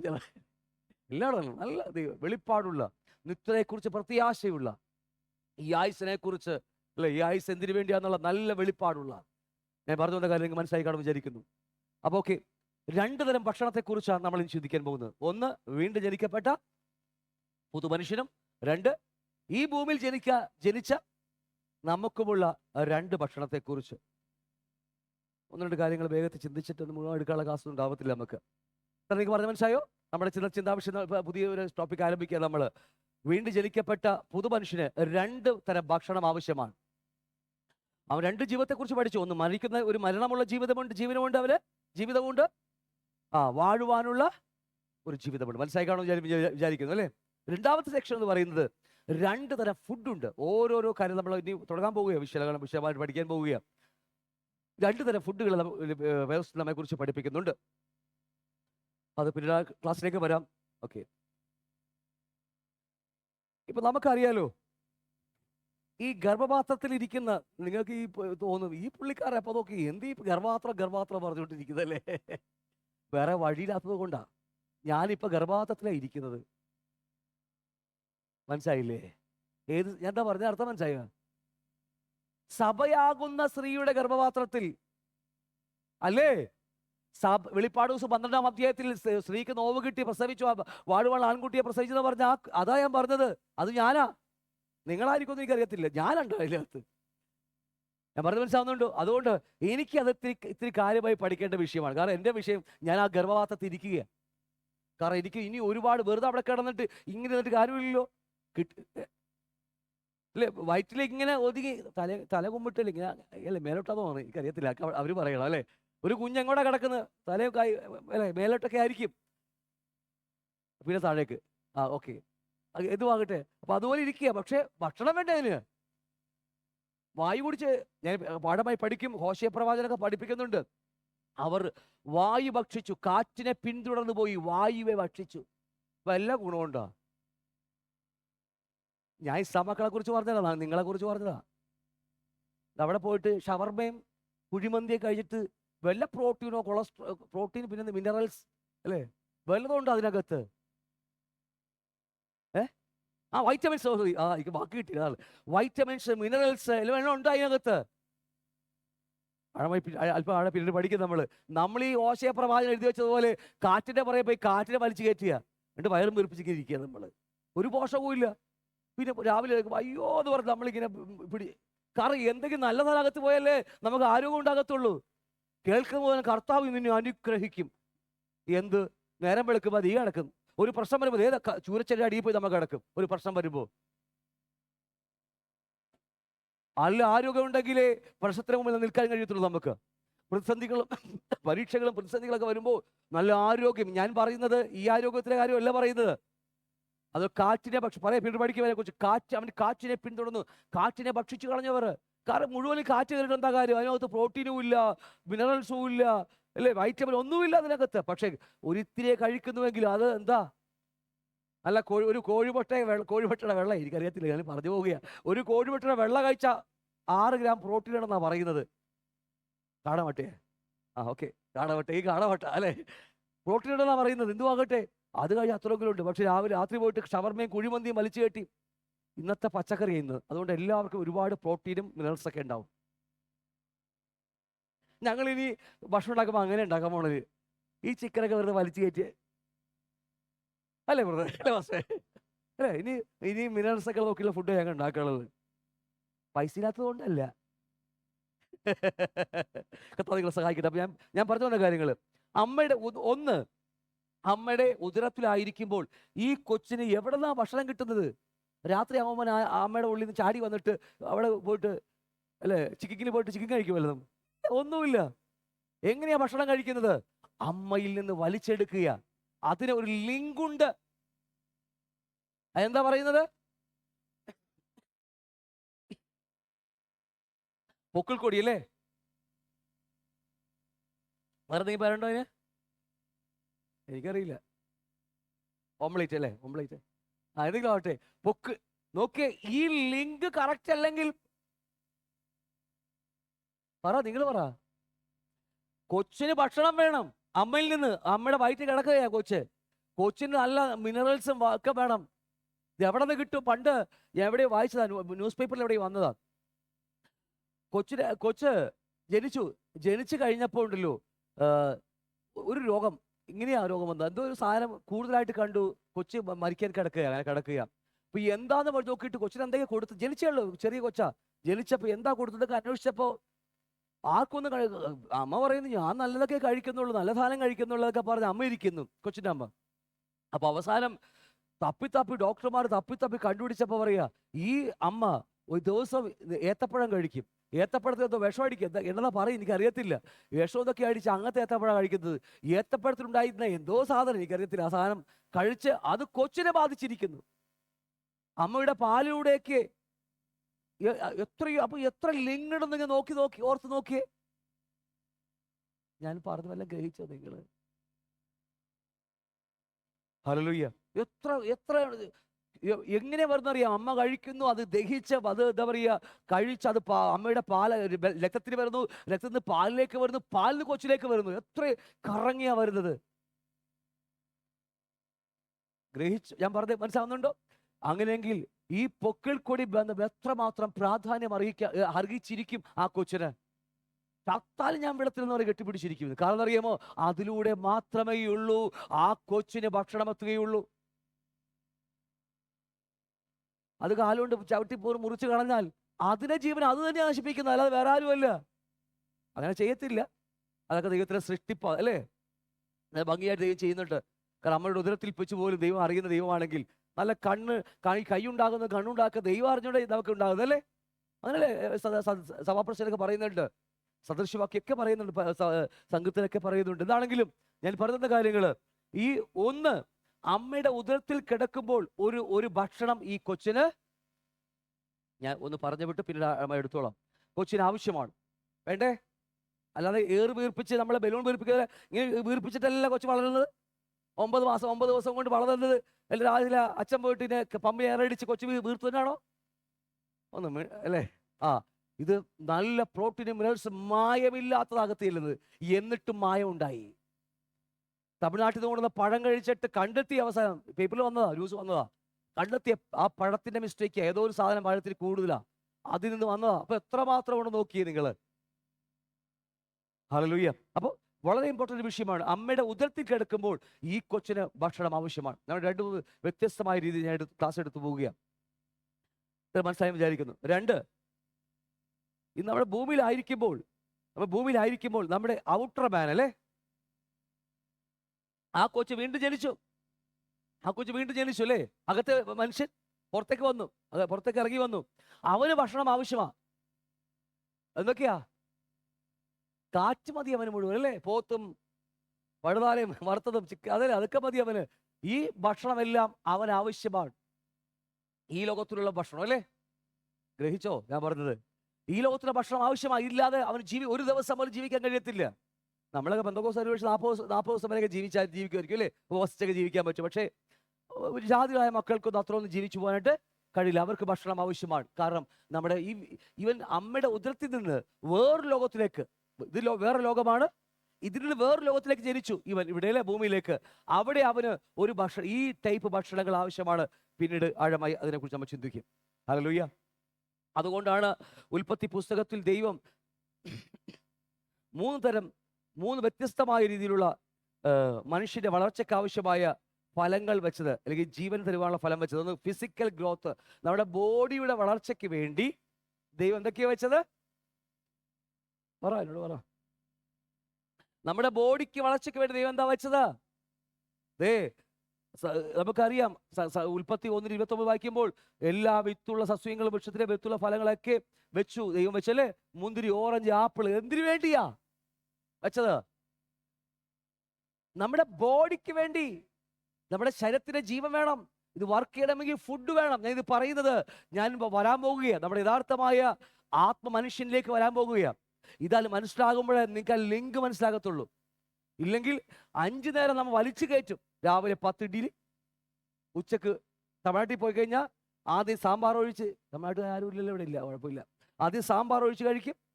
പിന്നെ പുളിക്കുളം ഒഴിച്ച്, ഞങ്ങൾക്കറിയാം 10 പേരെ ഉള്ളെങ്കിൽ 10 കിലോ ഇടേണ്ടി വരും. ഞങ്ങളുടെ ടെമ്പോയിലും മുഴുവനും പാത്രങ്ങളും ഇറക്കിയായിട്ട് ഞങ്ങൾ പോകുന്നത്. ചില സമയങ്ങളിലുണ്ടല്ലോ ആൾക്കാർ കഴിക്കണം, നമുക്ക് കണ്ണു മിഴിച്ചിട്ടുണ്ട്. അതൊരു രോഗമാണ്. അതൊക്കെ നമ്മുടെ ദേഹി രോഗത്തിൽ സംഭവിച്ചു പോകുക. എന്തുവാകട്ടെ, ഇതാവശ്യമാണ് നമുക്ക്. നമ്മുടെ ശരീരത്തിന്റെ നിലനിൽപ്പിന് വേണ്ടി ജീവൻ അല്ലേ, ഓടാൻ വേണ്ടി. ഈ ശരീരത്തിന്റെ ജീവൻ എവിടെയിരിക്കുന്നത്? രക്തത്തിലല്ലോ. ഏതാ? ലേവ്യ പുസ്തകം 7-ാം അധ്യായവും 17-ാം അധ്യായത്തിലല്ലേ അവിടെ എഴുതി വെച്ചിരിക്കുക, രക്തത്തിലല്ലോ ജീവൻ അടങ്ങിയിരിക്കുന്നത്. ആ ജീവൻ നിലനിൽക്കണമെങ്കിൽ ശരീരത്തിന് എന്ത് വേണം? പോഷകങ്ങൾ ആവശ്യമാണ്. വേണ്ടേ?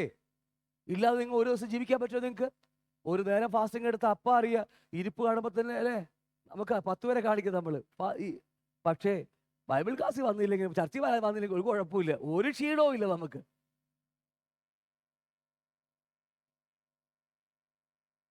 ഈ ക്ലാസ് കേൾക്കുമ്പോൾ നിങ്ങൾക്ക് അത് മൊത്തത്തിൽ മാറിക്കോളൂ. രണ്ടാമത്, നമുക്ക് ദേഹിയുടെ എന്താ പറയുക, ഗ്രോത്തിന് വേണ്ടി, ആ സൂഖ്യ ജീവന് വേണ്ടി അവിടെ നമുക്കറിയാം അനുസരണത്തിലൂടെ നമുക്ക് ലഭിക്കുമെന്ന് പണ്ട് ക്ലാസ്സിൽ പഠിച്ചിട്ടുണ്ട്. മൂന്നാമത്, നമ്മുടെ സ്പിരിറ്റിന് ഒരു ജീവനുണ്ട്, അത് സ്വയ ജീവനാണെന്ന് നമ്മൾ പണ്ട് പഠിച്ചിട്ടുണ്ട്. 3 വ്യത്യസ്തമായ ജീവനുകൾ നമ്മുടെ ഇതിൽ ഓടിക്കൊണ്ടിരിക്കുക. എന്തൊക്കെയാ? ശരീരത്തില് അല്ലെ, രക്തത്തിലായ ബയോസ് എന്ന് പറയുന്ന ജീവൻ ഓടിക്കൊണ്ടിരിക്കുന്നു. അതിന് ഫുഡ് ആവശ്യമാണ്. ദേഹി കഴിക്കുകയല്ല, അനുസരണത്തിലൂടെ. വ്യത്യാസം മനസ്സിലായോ? അനുസരണത്തിലൂടെ. കഴിക്കരുത് പറഞ്ഞ സ്ഥലം കഴിക്കാതെ അനുസരണത്തിലൂടെയാണ് അവൻ ജീവൻ പ്രാപിച്ചുകൊണ്ടിരിക്കുന്നത്. മറ്റേത് പറിച്ച് കഴിച്ച്.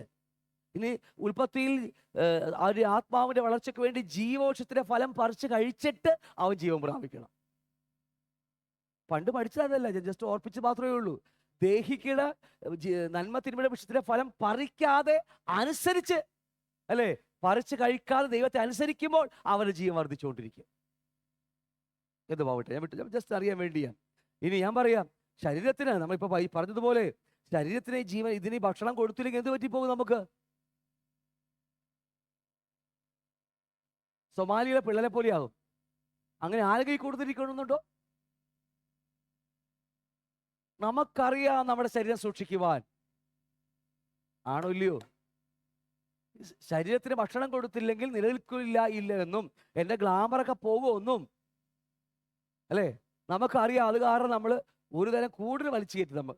ഇല്ലെങ്കിൽ നമുക്കറിയാം ഇതുപോയി ഈ ഷേപ്പായ ആരും ഒരു നോക്കത്തില്ല. ഏ വേണ്ട, ഞാൻ നിങ്ങൾക്ക് വേണ്ടി പറഞ്ഞിട്ട് കാര്യമില്ല. ഇത്ര മനസ്സായോ? അപ്പോൾ ശരീരത്തിൻ്റെ ഇതിനു വേണ്ടിയും ഫുഡുകൾ ആവശ്യമാണ്. അത്രയും ഇമ്പോർട്ടൻ്റ് ആണ് ശരീരത്തിൻ്റെ നിലനിൽപ്പിന് വേണ്ടി, അത്രയും ഇമ്പോർട്ടൻ്റ്. അതുകൊണ്ട് ഇന്ന് ഭക്ഷണം തരുമ്പോൾ ആവശ്യത്തിന് നല്ല കഴിച്ചോളല്ലേ, വയറ് നിറച്ച്. ഹല്ലേലൂയ. സ്തോത്രം. നമുക്കിങ്ങനെ പതിയെ പോയാൽ മതി. വലിയ തിരക്കൊന്നുമില്ല, നമുക്ക് പതിയെ പോയാൽ മതി. മൂന്നാമത് എന്താ ഉള്ളത്? നമ്മളിപ്പോൾ വേറൊരു സ്ഥലത്ത് നിൽക്കുക. വേറൊരു അമ്മയുടെ, അത് അമ്മയെന്ന് പറയാൻ പറ്റത്തില്ലേ, ഒരു സ്ത്രീയുടെ ഉദരത്തിലിരിക്കുക നമ്മളിന്ന്. ആണോ? യെസ്. കയ്യിൽ ബൈബിളൊക്കെ നോക്കിയ നല്ല കാര്യമോ. പക്ഷേ നമ്മളിപ്പോൾ വേറൊരു സ്ത്രീയുടെ ഗർഭപാത്രത്തിനകത്ത് നമ്മൾ ഇരിക്കുക. പക്ഷേ ആ പഴയ കുഴലിനെ വരുന്നത് പൊക്കിൾക്കൊടി ബന്ധം, പൊക്കിൾക്കൊടിയല്ലേ, ആ പൊക്കിൾക്കൊടി കണക്ഷൻ ഇവിടെയും ഉണ്ടാകണം. അത് ഒരു സ്ത്രീയുടെ ഉദരത്തിനകത്ത് വയറ്റി കിടക്കുക. പക്ഷേ അതിനെവിടെ ഭക്ഷണം കിട്ടുന്നത്? അതൊരു ജോലിക്ക് പോകുന്നില്ല, രാവിലെ മോങ്ങുന്നില്ല, എനിക്ക് ഇന്ന് ഇഡ്ഡലി വേണമാ എന്നൊരു വില മോങ്ങുന്നുണ്ടോ? നിങ്ങൾ എന്താ ഞാൻ പറഞ്ഞ മനസ്സാകുന്നില്ലേ? ഞാൻ പറഞ്ഞത് കണക്ഷൻ ആവുന്നുള്ളൂ നിങ്ങൾക്ക്. ഈ കൊച്ചുങ്ങൾക്ക് രാവിലെ പറയും, അമ്മ എനിക്ക് ഇന്ന് ഇഡ്ഡലി വേണം, അല്ലെങ്കിൽ എനിക്ക് പുട്ടു വേണം എന്നൊക്കെ പറയും. ഓക്കെ അല്ലേ? പക്ഷേ അമ്മയുടെ ഉദരത്തിൽ ഇവൻ കിടന്നപ്പോൾ വല്ലതും പറഞ്ഞു പിള്ളേര്? ഈ കാവേജ് മാനേജൊക്കെ ഇല്ല, ഒന്നും വേണ്ടിയില്ലേ? അമ്മമാർക്ക് ഫീൽ ചെയ്യും, അവർ ഫീൽ ചെയ്യും. ഇവിടുത്തെ പുതിയ അമ്മമാർക്കൊന്നും ഫീൽ ആവാറില്ല അല്ലേ? പഴയ അമ്മമാർക്ക് ഫീൽ ആവും, പുതിയ അമ്മമാർക്കൊന്നും ഫീലൊന്നുമില്ല. ഫീൽ ചെയ്ത് അപ്പോൾ അതിനൊരു ഇഞ്ചക്ഷൻ കൊടുക്കും അല്ലേ? ഞാൻ പറയുന്ന കാര്യങ്ങൾ ഞാൻ പറഞ്ഞത്, ആ കൊച്ചുകൾ ഇപ്പോൾ ചോദിക്കും, എനിക്ക് ഭക്ഷണം വേണം വേണം വേണം എന്ന് പറയും. പിന്നെ അതിനെക്കുറിച്ച് ആഴമായി പഠിക്കും നമ്മൾ. എന്നാൽ അമ്മയുടെ ഉദരത്തിൽ കിടക്കുന്ന ഒരു കുഞ്ഞുങ്ങളും ഇന്ന് വരെ ചരിത്രത്തിൽ എനിക്കെന്താ മുട്ടും കടലയും വേണമെന്ന് ഒരു വാശി പിടിച്ചിട്ടില്ല. അമ്മ ഭക്ഷണം കൊടുക്കുമ്പോൾ, പൊക്കിൽ കൊടിയിൽ ഭക്ഷണം കൊടുക്കുമ്പോൾ അത്രക്കായ തള്ളെന്നൊക്കെ പറഞ്ഞ് മാറ്റിയിട്ടുണ്ടോ? അത് ഇല്ല. ഈ ഒരു ലിങ്ക്, ഈ ഒരു കണക്ഷൻ പരിശുദ്ധാത്മാവുമായിട്ട്, അവൻ്റെ വചനവുമായിട്ട് നമുക്കുണ്ടാകണം. ഞാൻ ഇനി പഠിക്കാൻ പോകുന്ന മുഴുവനും ഇതിനെക്കുറിച്ചാണ്. എനിക്ക് മറ്റൊന്നിനെ കുറിച്ച് പഠിക്കാൻ നേരം ആവശ്യമില്ല. എനിക്ക് പഠിക്കേണ്ടത് മുഴുവൻ ഇവനെക്കുറിച്ചാണ്, ഈ ഒരു ലിങ്ക്. അതുകൊണ്ട് വെളിപ്പാട് ദിവസം 7 സഭയോട് ദൂത് പറയുമ്പോൾ പരിശുദ്ധാത്മാവ് പറയുന്നത്, ആത്മാവ് പറയുന്നത്, ചെവിയുള്ളവൻ കേൾക്കട്ടെ, ദിവസവും ദൈവസന്നിധിയിൽ കേൾക്കുവാൻ ചെവി ഉരുവാകണം. ഈ ചെവിയല്ല, അകത്തെ മനുഷ്യന്റെ ചെവി. ഹല്ലേലൂയ. അതിനെക്കുറിച്ചാണ് നമ്മൾ ഈ ക്ലാസ്സുകൾ കേൾക്കുമ്പോൾ ഒരുപക്ഷെ ഞാൻ വിട്ടതാ. ഞാൻ കഴിഞ്ഞ ദിവസങ്ങളിൽ ഞാൻ വിടാം, എന്തിനാ എനിക്ക് ഒരുപാട് പഠിക്കാൻ പോയി, ഇനി ഒരുപാട് പഠിച്ചുകൊണ്ടിരിക്കും നമുക്ക്. പക്ഷേ പരിശുദ്ധാത്മാവ് എന്തോ അതിലൂടെ തന്നെ ആ വചനത്തെക്കുറിച്ച് തന്നെ പറയാൻ പറഞ്ഞ് കൊണ്ടുപോകുക, അറിയത്തില്ല. അപ്പം അതുകൊണ്ട് നമ്മൾ ഇനി ചിന്തിക്കാൻ പോകുന്ന മുഴുവനും, അടുത്ത ആഴ്ച ചിന്തിക്കാൻ പോകുന്ന മുഴുവനും ഈ ഒരു കണക്ഷനാണ്. ഈ ഒരു കണക്ഷനാണ്. നമ്മൾ ആരും കരയേണ്ട ആവശ്യം പോലുമില്ല. ഹല്ലേലൂയ. പരിശുദ്ധാത്മാവിനെ കീഴ്പ്പെട്ട് ജീവിച്ചാൽ മാത്രം മതി. എല്ലാം നമുക്ക് ആവശ്യം, അതെല്ലാം ഞാനീ പറയുന്നത്. ഈ പൊക്കിൾക്കൊടി ബന്ധത്തിൽ അവന് വളർച്ചയ്ക്കും എല്ലാത്തിനും ആ കൊച്ചിന് എന്തൊക്കെ ആവശ്യമുണ്ടോ, 9-ാം മാസം അവൻ എങ്ങനെ പുറത്തു വരുന്നോ അതിനാവശ്യമായത് മുഴുവനും അമ്മ കൊടുത്തിരിക്കും. അങ്ങനെയെങ്കിൽ നമുക്ക് പരിശുദ്ധാത്മാവ് ആവശ്യമായതെല്ലാം തരും നമുക്ക്. പക്ഷെ നമ്മൾ ചോദിക്കുന്ന മുഴുവനും നമുക്ക് വേണ്ടും പോലും പ്രാർത്ഥിക്കാൻ നമുക്ക് അറിയത്തില്ല. അതാ നമ്മുടെ വിഷയം. റോമർ 8-ാം അധ്യായം പഠിച്ച വേണ്ടും പോലും പ്രാർത്ഥിക്കാൻ നമുക്ക് അറിയില്ല നമുക്ക്. എന്നിട്ട് പരിശുദ്ധാത്മാവ് കിടന്ന് പെടാപ്പാട് പെടുക അകത്ത്. നമുക്ക് വേണ്ടി പെടാപ്പാട് പെടുന്ന ഒരുവിനകത്തുണ്ട്. നമ്മൾ പ്രാർത്ഥിക്കുന്ന വേറെ കാര്യമാ. അത് പ്രാർത്ഥിച്ച് പിതാവേ അതങ്ങനെ മുന്നിൽ കൊടുത്ത അവൻ ആ വഴി പോയി കളയും, കൊടുക്കല്ലേട്ടുള്ള പരിശുദ്ധാത്മാവ് അകത്ത് നിന്ന് പറഞ്ഞുകൊണ്ടിരിക്കുന്നത്. ഒന്നും മിണ്ടിയില്ലല്ലോ. എന്താ മിണ്ടാതിരിക്കുന്നത് നിങ്ങള്? ഞാൻ പറഞ്ഞ ബൈബിൾ, എൻ്റെ ദിനീല സുവിശേഷമല്ല, ബൈബിളിലെ വാക്കാണ് ഞാൻ പറഞ്ഞത്. റോമർ 8-ാം അധ്യായം എത്രാമത്തെ വാക്യത്? 13-ാമത്തെ വാക്യം, 13, 14, 15, 16-ാമത്തെ വാക്യല്ലേ? എത്രാമത്തെ വാക്യത്? 8-ന്റെ, റോമർ 8-ന്റെ. നീ വായിച്ചോ. വേണ്ടി പോലും പ്രാർത്ഥിക്കാൻ അറിയാത്തത് കൊണ്ട് ആത്മാവ് ഞെരങ്ങുന്നു. എടുത്ത് വായിച്ചു. അതിന് വാക്യം തന്നെ ഞാൻ ഷോർട്ട് പറഞ്ഞത് മാത്രമേ ഉള്ളൂ. എത്രാമത്തെ വാക്ക? ബലഹീനത തുണനിക്കുന്നു വേണ്ടുമ്പോൾ അതിനടുത്ത് കറക്റ്റ്. വേണ്ടും പോലും പ്രാർത്ഥിക്കുവാൻ എന്ന് നമുക്കറിയത്തില്ല. പക്ഷേ അകത്ത് വേറൊരുത്തരുണ്ട്. ഞരക്കങ്ങളാൽ ആത്മാവ് തന്നെ അകത്ത് കിടന്ന് ഞരങ്ങുകയാ. നമുക്ക് വേണ്ടി ഭാഷവാദം പറയുക. നമ്മുടെ ചിന്ത മുഴുവൻ ലോകത്ത് കിടക്കുകയാ. ഇതൊന്നും മനസ്സിലാക്കിയിട്ടാൻ വേണ്ടി അതാ തൊട്ടുമോളി പറയുന്നത്, ഇവൻ ദൈവത്തിലെ പുത്രൻ, പുത്രൻ, ഇവന്റെ മകൾ, മകൻ എന്ന് പറഞ്ഞുകൊണ്ടിരിക്കുക പരിശുദ്ധാത്മാവ് നമ്മോട്. ഓരോ സെക്കൻഡും പറഞ്ഞുകൊണ്ടിരിക്കുക. ഞാൻ പറഞ്ഞ് ഗ്രഹിച്ചോ നിങ്ങള്? അപ്പൊ അതുകൊണ്ട് നമുക്ക് വിഷയം ശ്രദ്ധിച്ചു. ഇതുപോലെ നമ്മൾ അമ്മയുടെ ഉദരത്തിൽ കിടക്കുക, ഒരു സ്ത്രീയുടെ ഉദരത്തിൽ കിടക്കുക, ഒരു പൊക്കിൾ കൊടി ബന്ധത്തിലൂടെ പരിശുദ്ധാത്മാവിലൂടെ നമുക്ക് ഒരു ബന്ധം ദൈവരാജ്യവുമായി കണക്ഷൻ കെട്ടിപ്പെട്ടിരിക്കുക. നമുക്ക് ഹല്ലേലൂയ. നമ്മൾ ആഴമായി പഠിക്കും. 1 കൊരിന്ത്യർ 3-ാം അധ്യായത്തിലൊക്കെ പഠിക്കുമ്പോൾ സ്വർഗത്തിൽ കിലോമീറ്ററുകൾ ദൂരെ കിടക്കുന്ന, സ്വർഗത്തിലിരിക്കുന്ന ദൈവത്തിന്റെ പിതാവായ ദൈവത്തിന്റെ ഹൃദയത്തിലെ രഹസ്യങ്ങൾ ഈ ഇളംകുളത്തിരിക്കുന്ന ഞാൻ എങ്ങനെയാ അറിയുന്നത്? ഈ അമ്മയുടെ ഉദരത്തിൽ, മീൻസ് സ്ത്രീയുടെ ഉദരത്തിൽ കിടക്കുന്നത് ഞാൻ എങ്ങനെയാ അറിയുന്നത്? ബാക്കി അവിടെ തന്നെ കറക്റ്റ് ആയിട്ടുണ്ട്. പിന്നെ ഞാനൊന്നും എഴുതിയിട്ടില്ല, പക്ഷേ ഞാൻ വീട്ടിൽ പോയി ഇതൊക്കെ അടിച്ചു കയറ്റും അടുത്ത പ്രാവശ്യം ക്ലാസ് എടുക്കാൻ വേണ്ടി. നമ്മൾ ഇപ്പോൾ എന്താണെങ്കിലും സഭയാകുന്ന സ്ത്രീയുടെ ഗർഭത്തിൽ ആയിരിക്കും നമ്മൾ ഓരോരുത്തരും, അല്ലേ? നമുക്കൊരു കണക്ഷനുണ്ട്. അത് ഇവിടെ നമ്മൾ ഇരിക്കേണ്ടതുപോലെ ഇരുന്നാൽ മാത്രമേ നമുക്ക് ഈ ഭക്ഷണം കിട്ടത്തുള്ളൂ. രാത്രി സെക്കൻഡ് ഷോയിന് പോകാൻ വേണ്ടി ചാടി പോകുന്നു, പുറത്തേക്ക് വന്നേക്കരുത്, അല്ലേ? ഇവിടുന്ന് വേറെ ഒന്നും പോയേക്കരുത്, മാറി സഭകൾ മാറി നടന്നേക്കരുത്. എന്നെ മിണ്ടാതിരിക്കുന്നത് കർത്താവിൽ അങ്ങോട്ട് ആശ്രയിച്ച് ആ സഭയാകുന്ന സ്ത്രീയുടെ ഉദരത്തിൽ അങ്ങോട്ട് ഇരുന്നാ മതി. അനുസരിച്ച് സഭയ്ക്ക് കീഴ്പ്പെട്ട്, നയിക്കുന്നവർ കീഴ്പ്പെട്ട്, അല്ലേ? തെറ്റുകൾ കണ്ടാ പറയാം, അത് വേറെ. തെറ്റുകൾ കണ്ടാ പറയാം, നമുക്ക് നല്ല കാര്യം അതല്ല. കീഴ്പ്പെട്ട് ഇരുന്ന് നോക്കിയേ, കർത്താവിന്റെ പരിശുദ്ധാത്മാവ് നമ്മൾ സംസാരിക്കാൻ തുടങ്ങും, അധികാരം നൽകാൻ തുടങ്ങും നമുക്ക്. ഇത് ദൈവരാജ്യത്തിന് മഹത്വമേറിയ പ്രവൃത്തിയായിരിക്കും. അധികാരത്തിന്റെ ശുശ്രൂഷയിലേക്ക് ഈ ഇവിടെ ഇരിക്കുന്ന എല്ലാവരെയും കർത്താവ് ഈ ദിവസങ്ങളിൽ മാറ്റും. എനിക്ക് നല്ല ഉറപ്പുണ്ടത്. അധികാരത്തിന്റെ ശുശ്രൂഷ വെറും ശുശ്രൂഷയല്ല, വെറുതെ എന്തെങ്കിലും പോയി പറഞ്ഞിട്ടില്ല. അധികാരത്തിന്റെ ശുശ്രൂഷകൾ, അല്ലേ? യേശു ചെയ്തപ്പോൾ അധികാരത്തിന്റെ ശുശ്രൂഷകളൊക്കെ നമ്മുടെ ഓരോ ആൾക്കാരകത്തും പരിശുദ്ധാത്മാവിന്റെ ആ ശക്തി വെളിപ്പെട്ടു വരും അതിലൂടെയൊക്കെ. അതിനുവേണ്ടി നമ്മൾ ആയിരിക്കുന്നത്, അതിനുവേണ്ടി നമ്മൾ ബൈബിൾ പഠിക്കുന്നത്. ഗ്രേറ്റ് കമ്മീഷനെ കുറിച്ച് പഠിച്ചില്ലേ? പുറപ്പെട്ടു പോകുമ്പോൾ ചുമ്മാ പോവുകയല്ല, ഞാൻ ലോകാവസാനത്തോളം നിങ്ങളുടെ കൂടെ ഇരിക്കാമെന്ന് പറഞ്ഞവൻ കൂടെ വരികയാ. ആരാ? പ്രപഞ്ചത്തിന്റെ അധിപതി. സാധാ പുള്ളിയല്ല, ഈ പ്രപഞ്ചത്തെ മുഴുവനും വാക്കുകളായി ഉരുവാക്കിയ മഹാദൈവം. കിട്ടുകിടാ വറക്ക ലോകം പോലെ ഞാൻ പറഞ്ഞില്ലേ, പഴയ നിയമം മുതൽ എടുത്ത് പഠിച്ചാൽ എവിടെയൊക്കെ പരിശുദ്ധാത്മാവ് അല്ലെങ്കിൽ യഹോവ ഇറങ്ങി വരുന്നുവോ അപ്പൊ ഇടിമുഴക്കവും ഭൂകമ്പവും, അല്ലേ? എന്താ പറയുക, അത്രയും ഈ ഭൂമിക്ക് പോലും ആ ദൈവത്തെ താങ്ങുവാൻ കഴിയുന്നില്ല. അത്ര വലിപ്പമാ ദൈവത്തെ. ഞാൻ പറഞ്ഞത് നിങ്ങളായിരിക്കുന്ന പിതാവിനെ കുറിച്ച്, നിങ്ങളുടെ പിതാവിനെ കുറിച്ചാ. ആ ഉൽപ്പത്തി മുതലെടുത്ത് പഠിച്ചാൽ മതി. ഇറങ്ങി വരുമ്പോൾ എന്താ പറയാ, അല്ലേ? കാറ്റും കോളും ഇടിമുഴക്കവും ഭൂകമ്പവും വെളിപ്പാട് പുസ്തകം വായിക്കും, അതാണ് കണ്ടോണ്ടിരിക്കുന്നത്. കാരണം ദൈവത്തിന് ഭൂമിയിലേക്ക് ഇറങ്ങി വരാൻ അത്രയ്ക്കും വലിയ ദൈവമാണ് നമ്മുടെ ദൈവം. സ്വർഗം അവന്റെ സിംഹാസനവും.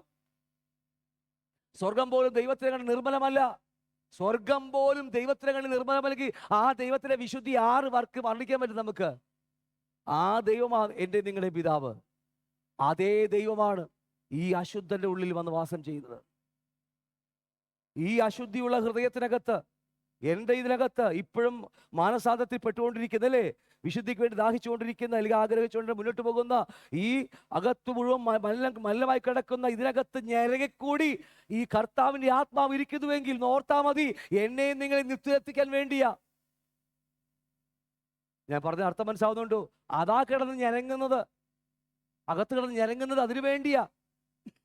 ഇവരെന്റെ പ്രിയ മകൻ, പ്രിയ മകളെന്ന് ഓരോ സെക്കൻഡും പറഞ്ഞുകൊണ്ടിരിക്കുന്നത് അത് നമുക്ക് അറിയാത്തത് കൊണ്ടാ. വേണ്ടും പോലും പ്രാർത്ഥിക്കാൻ അറിയാത്തത് കൊണ്ട് നമുക്ക് വേണ്ടി എപ്പോഴും പക്ഷപാതം പറഞ്ഞുകൊണ്ടിരിക്കുന്നത്. ഗ്രഹിച്ചോ നിങ്ങള്? ഈ സത്യമൊക്കെ നമ്മളകത്ത് വരുമ്പോഴാ നമുക്ക് അധികാരം കിട്ടുന്നത്. ഹല്ലേലൂയ. അപ്പൊ അതുകൊണ്ട് നമ്മൾക്ക് ഇനി ചിന്തിക്കാൻ പോകുന്ന വിഷയങ്ങളൊക്കെ എല്ലാം ഇത് തന്നെയായിരിക്കും. നമ്മൾക്ക് ഒരു വചനമുണ്ട്. ഈ വചനം കൂടാതെ ഈ കൊച്ചിന് വളർച്ചയില്ല, അല്ലേ? പുറത്ത് ഫുഡ് ഇഷ്ടം പോലെ ഉണ്ട്. ഈ പറഞ്ഞ മട്ടനും ചിക്കനും കോഴിയൊക്കെ നമുക്ക് ഇവിടെ ഇതൊക്കെ എല്ലാം നമുക്കുണ്ട്. എല്ലാ സാധനവും നമുക്ക് കിട്ടും.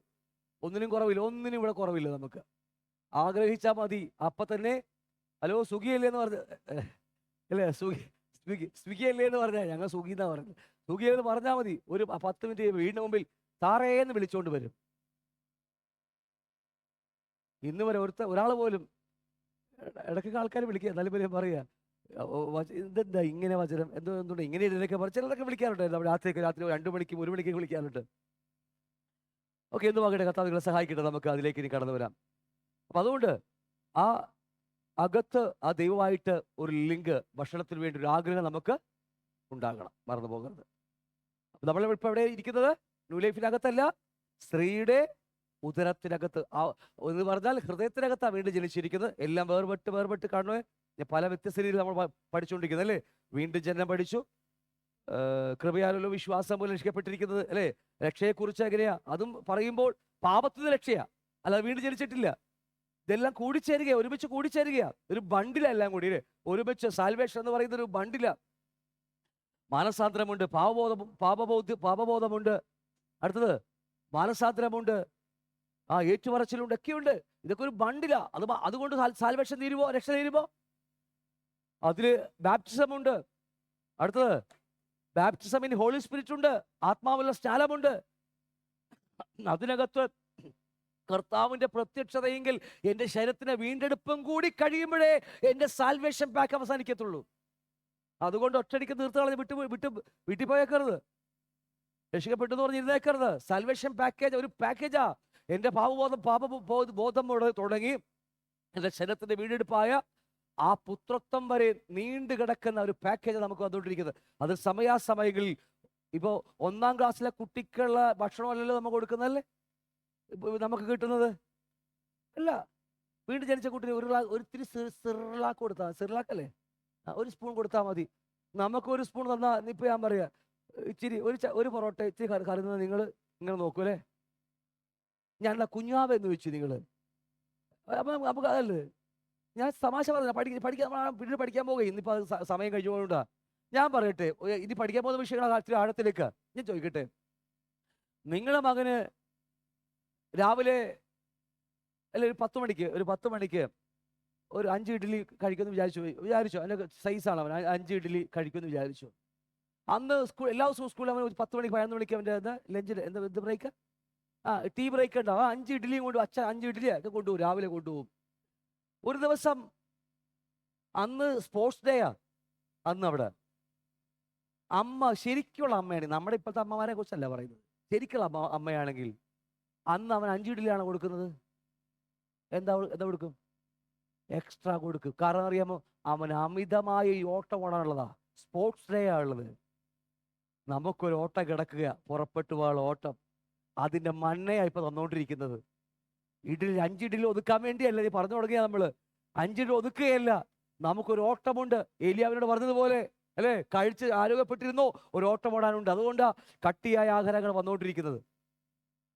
ഒന്നും മിണ്ടിയില്ലല്ലോ അങ്ങോട്ട്. നമുക്ക് സ്പോർട്സ് ഡേ ആയാലും അല്ലേ, എല്ലാ ഡേ ആയാലും ഒരേപോലെ നമുക്ക് അത് കഴിച്ച് അവൻ 2 ഓർഡർ ഓടിക്കഴിയുമ്പോൾ അവൻ്റെ സാധനം തീരും, പരിപാടി തീരും. പിന്നെ അല്ലേ, ഈ ആദ്യം ഈ പിടിച്ചോ നമ്മൾ ഇവിടെ ഇരിക്കുന്നത്. കാരണം കിട്ടേണ്ട മന്ന കിട്ടിയിട്ടില്ല അകത്തേക്ക് ഒരു എക്സ്ട്രാ ഒരു 3 ഇഡ്ഡലിയും കൂടി കയറിയാലേ ശരിയാവത്തുള്ളൂ നമുക്കകത്ത്. അതാ യഥാർത്ഥമായ സ്പിരിച്വൽ മന്ന വരാൻ പോകുകയാണ് നമുക്ക്. ആത്മീയ ഭക്ഷണം, അകത്തെ മനുഷ്യന് വേണ്ട മന്നയെക്കുറിച്ച് ഞാൻ എന്ത് എടുക്കണോ വേണ്ടതൊക്കെ പറഞ്ഞ് ഇങ്ങനെ വിട്ടതാ. ഹല്ലേലൂയ. പക്ഷെ എന്തായാലും നമുക്ക് ഈ ക്ലാസ് തന്നെ എടുത്തേക്കാം. അത്ര ഞാൻ പറഞ്ഞ മനസ്സിലാവുന്നുണ്ട്? ഇത്രയും വർഷങ്ങളായി കഴിച്ചുകൊണ്ടിരിക്കുന്ന മന്ന മതിയോ? ഭക്ഷണം മതിയോ? 5 ഇഡ്ഡലി മതിയോ നിങ്ങൾക്ക്? പോരാ അല്ലേ? പോരാ നമുക്ക്. കാരണം ഓടാൻ കിടക്കുക, പുറപ്പെട്ടു പോകാൻ വേണ്ടി ഒരുങ്ങിക്കൊണ്ടിരിക്കുക. അനേകരും ഒരുങ്ങിക്കൊണ്ടിരിക്കുക. ഞങ്ങള് പെരുമ്പളത്ത് ഒരു വീട്, പെരുമ്പളല്ലേ, ഒരു വീട് പോലും വാടകയ്ക്കെടുക്കാൻ നോക്കുക. കാരണം 8 മണി കഴിഞ്ഞാൽ അവിടെ ജങ്കാറില്ല. 8 മണിക്ക് ശേഷം അവിടെ ജങ്കാറില്ല. അങ്ങോട്ട് പോയി കഴിഞ്ഞാൽ തിരിച്ചു വരാൻ പറ്റത്തില്ല. അതുകൊണ്ട് ഞങ്ങളവിടെ ഒരു വീട് പോലും വാടക നോക്കിക്കൊണ്ടിരിക്കുക. രാത്രി ആയാലും ഒരു 10 മണിയായാലും അവിടെ സുവിശേഷം പറഞ്ഞ് ആ വീട്ടിൽ കിടന്ന് രാവിലത്തെ ജങ്കാറിന് അല്ലേ. ഒരുക്കങ്ങൾ, അണിയറയിൽ ഒരുക്കങ്ങൾ തുടങ്ങിക്കൊണ്ടിരിക്കുക. കാരണം ഒരുപാട് ഓടാൻ കിടക്കുക. നമുക്ക് ഒന്നും മിണ്ടിയില്ല. നിങ്ങള് ഇഷ്ടമായിരുന്നല്ലേ? അപ്പൊ അതുകൊണ്ട് ഇനിയുള്ള സ്പോർട്സ് ഡേയാ ഭക്ഷണം കൂടുതലായിരിക്കും. ഈ ബൂസ്റ്റ് മെല്ലൊക്കെ ചെറുതായി കൂടി കാര്യത്തില്ല, എക്സ്ട്രാ എന്തെങ്കിലുമൊക്കെ നമുക്ക് വേണം. നമുക്ക് കർത്താവ് നിങ്ങൾ സഹായിക്കട്ടെ. ഒന്ന് രണ്ട് വാക്കുകൾ വായിച്ചിട്ട് ഞാൻ നിർത്തിക്കോളാം, സമയം നമ്മൾ ഒരുപാട് അതിക്രമിച്ചിരിക്കുക. അത് നേരത്തെ പറഞ്ഞതുപോലെ നമുക്ക് രണ്ട് ജീവിതമുണ്ട്. ഒന്ന് ജഡത്തിൽ ജനിച്ച് അഭിഷേകം പ്രാപിച്ചൊക്കെ ആൾക്കാരാണ് നമ്മൾ നിൽക്കുന്നത്. പിന്നീട് പഠിക്കും, സൺഡേ ഞാൻ ക്ലാസ് എടുക്കും അതിനെക്കുറിച്ച്. അത് നമ്മുടെ ചർച്ചിലായിരിക്കുന്ന ഈ കാണുന്ന മുഖങ്ങളെല്ലാം അത് തന്നെയാണ്. ഒരു സൈഡില് നമ്മളെ വിശുദ്ധന്മാർ തന്നെയാ, പേടിക്കുന്നത് വേണ്ട. അശുദ്ധന്മാർ ആരുമില്ല. ദൈവം നമ്മളെ വിശുദ്ധനായിട്ട് വിളിച്ചിരിക്കുക. വിശുദ്ധ എന്ന് പറഞ്ഞാൽ വേർതിരിക്കപ്പെട്ടവൻ. അല്ലാതെ നമ്മുടെ കോലം കണ്ട് മീശ പഠിച്ചത് കൊണ്ടോ വെള്ളം എടുത്തുകൊണ്ടല്ല. കർത്താവിനോട് വേർതിരിക്കപ്പെട്ടവൻ. ആ സ്ഥാനത്ത് നിന്നാൽ മാത്രമേ നമുക്കത് കിട്ടത്തുള്ളൂ എന്ന കാര്യം മറന്നു പോകരുത്. അത് വിവരിക്കാൻ പോയി ഒരുപാട് സമയം പോകും നമുക്ക്. നമ്മൾ ആരാ? വേർതിരിക്ക. കർത്താവ് പറയുന്നത്, നീ വിശുദ്ധനാണ്, ഞാൻ നിന്നെ വിശുദ്ധീകരിച്ചിരിക്കുന്നു. ആണോ? ചിലപ്പോൾ പറയും, അയ്യോ എവിടെ വിശുദ്ധീകരിച്ചത്, അകത്തൂടെ അഴുക്കാണെന്ന്. ഇല്ല, കർത്താവ് പറയുന്നത് വേറെ ആംഗിളിൽ നിന്നാ. അകത്ത് പാവമയം കാണും, അകത്ത് പലതും കാണും. ശരി തന്നെയാ, അതായി വരിക. നമ്മൾ അല്ലേ വചനം പഠിച്ചുകൊണ്ട് നമ്മൾ സൗഖ്യമായി വരികയാ. പക്ഷേ ഇവിടുത്തെ വേദോസം പഠിപ്പിക്കുന്ന വിശുദ്ധ എന്ന് പറഞ്ഞാൽ വേർതിരിക്കപ്പെട്ടവൻ. മനസ്സിലായോ? ജാതികളോട് ഇടപെടാതെ, ഇണയാകാതെ, ഇടപെടാതെ, ഇഴുകിച്ചേരാതെ, ജാതീയ സമ്പ്രദായങ്ങളോട് പുറകെ പോകാതെ, കർത്താവിന് വേണ്ടി മാത്രം വേർതിരിക്കപ്പെട്ട ഒരു കൂട്ടമായി നമ്മൾ സഭക്കകത്തിരിക്കുക. എന്തുകൊണ്ട് ജാതികളുടെ ഇടയിൽ പോയി നമ്മൾ ഇരിക്കുന്നില്ല? സൺഡേ എന്തുകൊണ്ട് ജാതികൾ ഇരിക്കുന്നിടത്ത് പോയി ഇരിക്കുന്നില്ല? അപ്പുറത്തെ അമ്പലത്തിൽ ഉത്സവ, അവിടെ പോയി ഞങ്ങൾ ഇരിക്കും, ഞങ്ങൾ വീണ്ടും ജനിക്കപ്പെട്ടവരാ എന്ന് പറഞ്ഞാൽ അവരുടെ കൂടെ പോയി നിങ്ങൾ ഇരിക്കുവോ? എന്തുകൊണ്ട് ഇരിക്കുന്നില്ല? ഞാൻ വിശുദ്ധനാണ്, അർത്ഥം വേർതിരിക്കപ്പെട്ടവൻ. അല്ല, അകത്തേക്ക് നോക്കിയ ആ പേരിന് ഒരിക്കൽ പോലും യോഗ്യമില്ല നമ്മൾ. പക്ഷേ കർത്താവ് നമ്മളെ കാണുന്നത്, ദൈവം പിതാവ് എന്നെ കാണുന്നത് ഡയറക്റ്റ് നോക്കിയാൽ ഞാൻ ഇപ്പോഴും മരിച്ചു. വേറുള്ള കാര്യം പറയല്ല. ഡയറക്റ്റ് പിതാവ് ഇപ്പൊ എൻ്റെ അടുക്കിലേക്ക് വരികയാണെങ്കിൽ ഞാനിപ്പോ ചത്തൊടുക്കി പോകും. വീട് താഴെ മരിക്കും. കാരണം അകത്ത് പാവം കിടക്കുകയാ, അല്ലേ? ഒന്ന് പറഞ്ഞ് മനസ്സിലാവുന്നുണ്ട് നിങ്ങൾക്ക്? എന്നാൽ പിതാവ് ഇപ്പൊ എന്നെ നോക്കുന്നത് എങ്ങനെയാണെന്നറിയാമോ? എങ്ങനെ നോക്കുന്നത്? മഞ്ഞ കണ്ണാടി വെച്ചിട്ട്. പുത്രനിലൂടെയാണ് ആളിനെ കാണുന്നത്. ഞാൻ പറഞ്ഞ് ഗ്രഹിക്കുന്നുണ്ടോ? അതാ നമ്മുടെ ഏറ്റവും വലിയ അനുഗ്രഹം എന്ന് പറയുന്നത്. ഇന്ന് നമ്മളൊക്കെ ചിലപ്പോൾ പാപത്തിന് വീണ് കിടന്നാലും എന്നാലും ഓടി വരുമ്പോൾ പിതാവേന്ന് വിളിക്കുമ്പോൾ ആ പിതാവ് വിളിയൊക്കെ കാരണം അറിയാമോ? നമ്മുടെ കഴിവ്, നമ്മുടെ കള്ളമാനസാന്തരം കൊണ്ടിരുന്നല്ല പ്രശ്നം. പുത്രൻ നമുക്ക് വേണ്ടി ഇടിവിൽ നിന്ന് ബാധിച്ചുകൊണ്ടിരിക്കുക. അവിടെ അത് വേർതിരിക്കപ്പെട്ടതായി. അതുകൊണ്ടാ ഒന്നിലേക്ക് പോയി വീഴാതെ മടങ്ങി വന്ന് വ്യത്യസ്ത മെമ്മറില് നമ്മളിൽ സഭയിലായിരിക്കുന്നത് എല്ലാം വിളിക്കപ്പെട്ട ആൾക്കാരാ, വേർതിരിക്കപ്പെട്ട ആൾക്കാരാ. ഇവിടെ ഇരിക്കുന്ന എല്ലാം കർത്താവിന് വേണ്ടി വേർതിരിക്കപ്പെട്ടവരാ. ഒരു ജാതികൾക്കില്ലാത്ത പ്രത്യാശ ജാതികളെ പോലെയല്ലെന്ന് നിങ്ങൾ. പ്രത്യാശ ജാതികളെ പോലെയല്ല, പ്രത്യാശയുള്ള ജാതികളാ. ഒരു പിതാവുണ്ട്, ഒരു ഭവനമുണ്ട്, നമ്മളെ കാത്തവിടെ ഇരിക്കുന്നു, അല്ലേ? ദൂതന്മാർ നമ്മളെ സഹായിക്കാൻ വേണ്ടി കാത്തിരിക്കുന്നു. എൻ്റെ പഴമനുഷ്യ ക്രൂശിൽ മരിച്ചിരിക്കുന്നു, ഞാൻ സ്വതന്ത്രനായിരിക്കുന്നു, പാപത്തിന് മോചനം പ്രാപിച്ചിരിക്കുന്നു, എന്നെ സഹായിക്കാൻ പരിശുദ്ധാത്മാവുണ്ട്, അവൻ്റെ ശക്തി എൻ്റെ മേലുണ്ട്. ഞാൻ സംസാരിക്കുമ്പോൾ അതിൻ്റെ ജീവൻ പുറപ്പെട്ടു വരും. നിങ്ങൾ ആരാപ്പാന്നറിയാമോ? ഉൽപ്പത്തി പുസ്തകത്തിൽ മനുഷ്യനൊഴികെ, ഞാൻ വിട്ടുപോകുക, മനുഷ്യനൊഴികെ ബാക്കി ലോകത്തിൽ കാണുന്ന മുഴുവൻ പ്രപഞ്ചത്തിൽ കാണുന്ന മുഴുവൻ സൃഷ്ടികളും അവന്റെ വാക്കുകളാൽ ഉരുവായതാ. ദൂതന്മാർ, അല്ലെ, ഭൂമി, ചന്ദ്രൻ, ഗോളം ഒക്കെ എന്തുവാകട്ടെ, ഇതെല്ലാം വാക്കുകളാൽ ഉരുവാക്കിയ ദൈവമാണ് നിങ്ങളുടെ അപ്പൻ, നമ്മുടെ അപ്പൻ. ഞാനത് നമ്മുടെ അപ്പനെ കുറിച്ച് പറഞ്ഞതാണെങ്കിലും അതേ അപ്പന്റെ മക്കളാണെങ്കിലും നിങ്ങളുടെ വാക്കുകൾക്ക് ജീവൻ കൊടുക്കാൻ കഴിയുമെന്ന കാര്യം മറന്നുപോകരുത്. ഞാൻ എന്നോട് തന്നെ പറയുക, കാരണം ഇത്തിരി പൊട്ടക്കളി വാക്കുകളുള്ള ആളാണ് ഞാൻ. എന്നാലും ഞാൻ പറയുക, നമ്മൾ വാക്കുകളാൽ ഉരുവാക്കിയ ദൈവത്തിന്റെ പിതാവിന്റെ മക്കളെ നമ്മളെല്ലാവരും. നമ്മുടെ വാക്കുകൾക്ക് ജീവൻ കൊടുക്കാൻ കഴിയും അനേകർക്ക്. അനേകർ തളർന്നിരിക്കുന്നവരെ പ്രബോധിപ്പിച്ച് ഉയർത്താൻ കഴിയും നമ്മുടെ വാക്കുകൾക്ക്. ഹല്ലേലൂയ. അതുകൊണ്ട് ഞാൻ പറഞ്ഞത് രണ്ട് വ്യത്യസ്തമായ രീതി. ഒന്ന്, നമ്മൾ സഭയിൽ നമുക്കൊരു ജീവിതമുണ്ട്. നമ്മളിപ്പോൾ അയക്കുന്നതൊക്കെ ജഡത്തിലായിരിക്കുന്ന ആൾക്കാരല്ലേ, ഫ്ലഷിലിരിക്കുന്ന ആൾക്കാരാ. അഭിഷേകമുള്ള ആൾക്കാരാ, മുഴുവൻ അഭിഷേകമുള്ള ആൾക്കാർ ഇവിടെ ഇരിക്കുന്നത് ഫ്ലഷിലിരിക്കുക. എന്നാൽ ഉള്ളിൽ ഉണ്ട്, മറു സൈഡിൽ നമ്മുടെ അകത്ത്, നമ്മുടെ എല്ലാം ഹൃദയത്തിനകത്ത് വീണ്ടും ജനിക്കപ്പെട്ട ഒരു പുതു മനുഷ്യനുമുണ്ട്. ഉണ്ടോ? രണ്ടിന് വ്യത്യസ്തമായ രണ്ട് രീതികളാണ്, അല്ലേ? ഒന്ന്, നമ്മൾ സഭകത്തിരിക്കുക. അതിനെക്കുറിച്ച് അടുത്ത സൺഡേ ഞാൻ സംസാരിക്കും ഇവിടെ മുകളിൽ. സഭക്കകത്തുണ്ട് നമ്മളെല്ലാം അഭിഷേകം പ്രാപിച്ചവരാ, എല്ലാം ഉണ്ട്. ഔട്ടർമാൻ നമ്മുടെ, അല്ലേ, ഈ കാണുന്ന മനുഷ്യൻ അഭിഷേകം പ്രാപിച്ചവൻ സഭക്കകത്തുണ്ട്. ഇവിടെ എല്ലാ ഇരിക്കുന്ന ആൾക്കാരതാ. പക്ഷേ ഇവൻ ദൈവരാജ്യം അവകാശമാക്കത്തില്ല. ഓർമ്മയുണ്ടോ നിങ്ങൾക്ക്?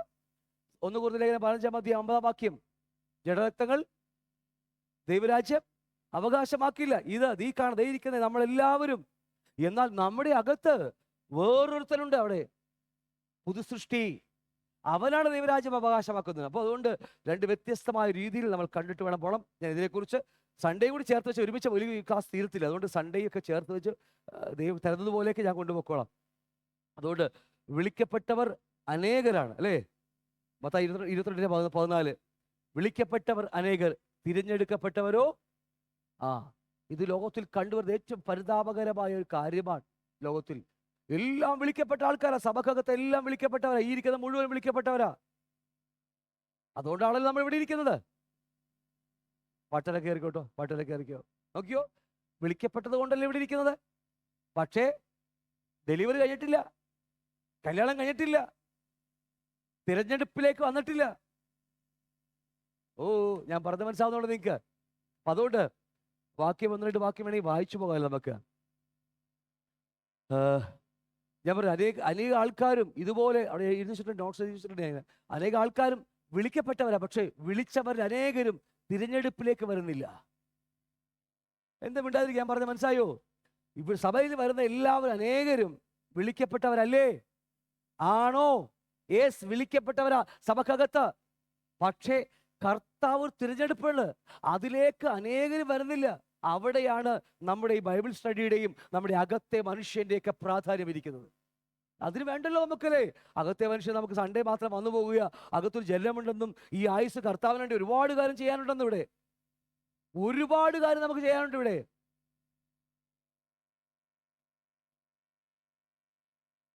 നമുക്കൊന്നും പണിയും വേലയും കൂലില്ലാത്തത് കൊണ്ടല്ല ഈ പണിക്ക് ഇറങ്ങിയതേ. അങ്ങനെ ആർക്കും തോന്നുന്നുണ്ടോ? എനിക്ക് അറിയത്തില്ല എന്താ തോന്നിക്കുന്നു ഇവിടെ. പണിയും വേലയും കൂലിയില്ലാതെ ഈ പണിക്ക് ഇറങ്ങിയത് കർത്താവിന്റെ വേലക്ക്. ഒരു ദിവസം ഇത് ചിന്തിക്കുന്ന അപ്പുറം ഞങ്ങൾക്ക് ഉണ്ടാകാൻ കഴിയും. ഒരു വേലയും കൂലിയും ഒന്നുമില്ലാത്തതുകൊണ്ടല്ല ഈ പണിക്ക് ഇറങ്ങിയത്. അതെല്ലാം വിട്ട് ഇവിടെ നിൽക്കുന്നത് എന്നറിയാമോ? ഈ ചെയ്യുന്ന ഓരോ പ്രവർത്തിക്കൊക്കെ ഇവിടെ നമുക്ക് പ്രതിഫലം കിട്ടുന്ന നമുക്ക് ഇവിടെ അറിയാമല്ലോ. പക്ഷേ ഇതിനപ്പുറം ഒരു ലോകത്തിലേക്ക് നമ്മൾ പോകുകയാണ്. ഒരുപക്ഷെ മറ്റുള്ളവർ നമുക്കൊരു എന്താ പറയുക, ഇത് കിട്ടില്ല, നമുക്ക് ഒരു അപ്പോയിന്റ്മെന്റ് എന്താ പറയുക, ഒരു സാധനം കിട്ടിയില്ലെങ്കിലും ഇതിനകത്ത് പരിശുദ്ധാത്മാവ് പറയുന്നുണ്ട് നിന്റെ പോക്ക് കറക്റ്റാ പോലെയെന്ന്. ഉണ്ടോ? അകത്ത് ചെയ്യുന്ന പ്രവൃത്തി സഭയ്ക്ക് വേണ്ടി, ഇതേ സഭയിൽ എന്താ പറയുക, കമ്മ്യൂണിന് വേണ്ടി വെള്ളം നിറച്ച് മണ്ണെടുത്ത് വെക്കുക, നിറച്ചു വെക്കുക, കസേര പിടിച്ചിടുക, ഭക്ഷണം ഉണ്ടാക്കുക, ഇന്ന് ഭക്ഷണം ഉണ്ടാക്കി വെക്കുക, ഇതൊക്കെ വെറുതെ ആണെന്ന് വിചാരിക്കുന്നുണ്ടോ നിങ്ങൾ? പണിയും വില കൂലാത്തത് കൊണ്ട് എന്തെങ്കിലും ഈ പണിക്ക് വന്നാണോ? അല്ല.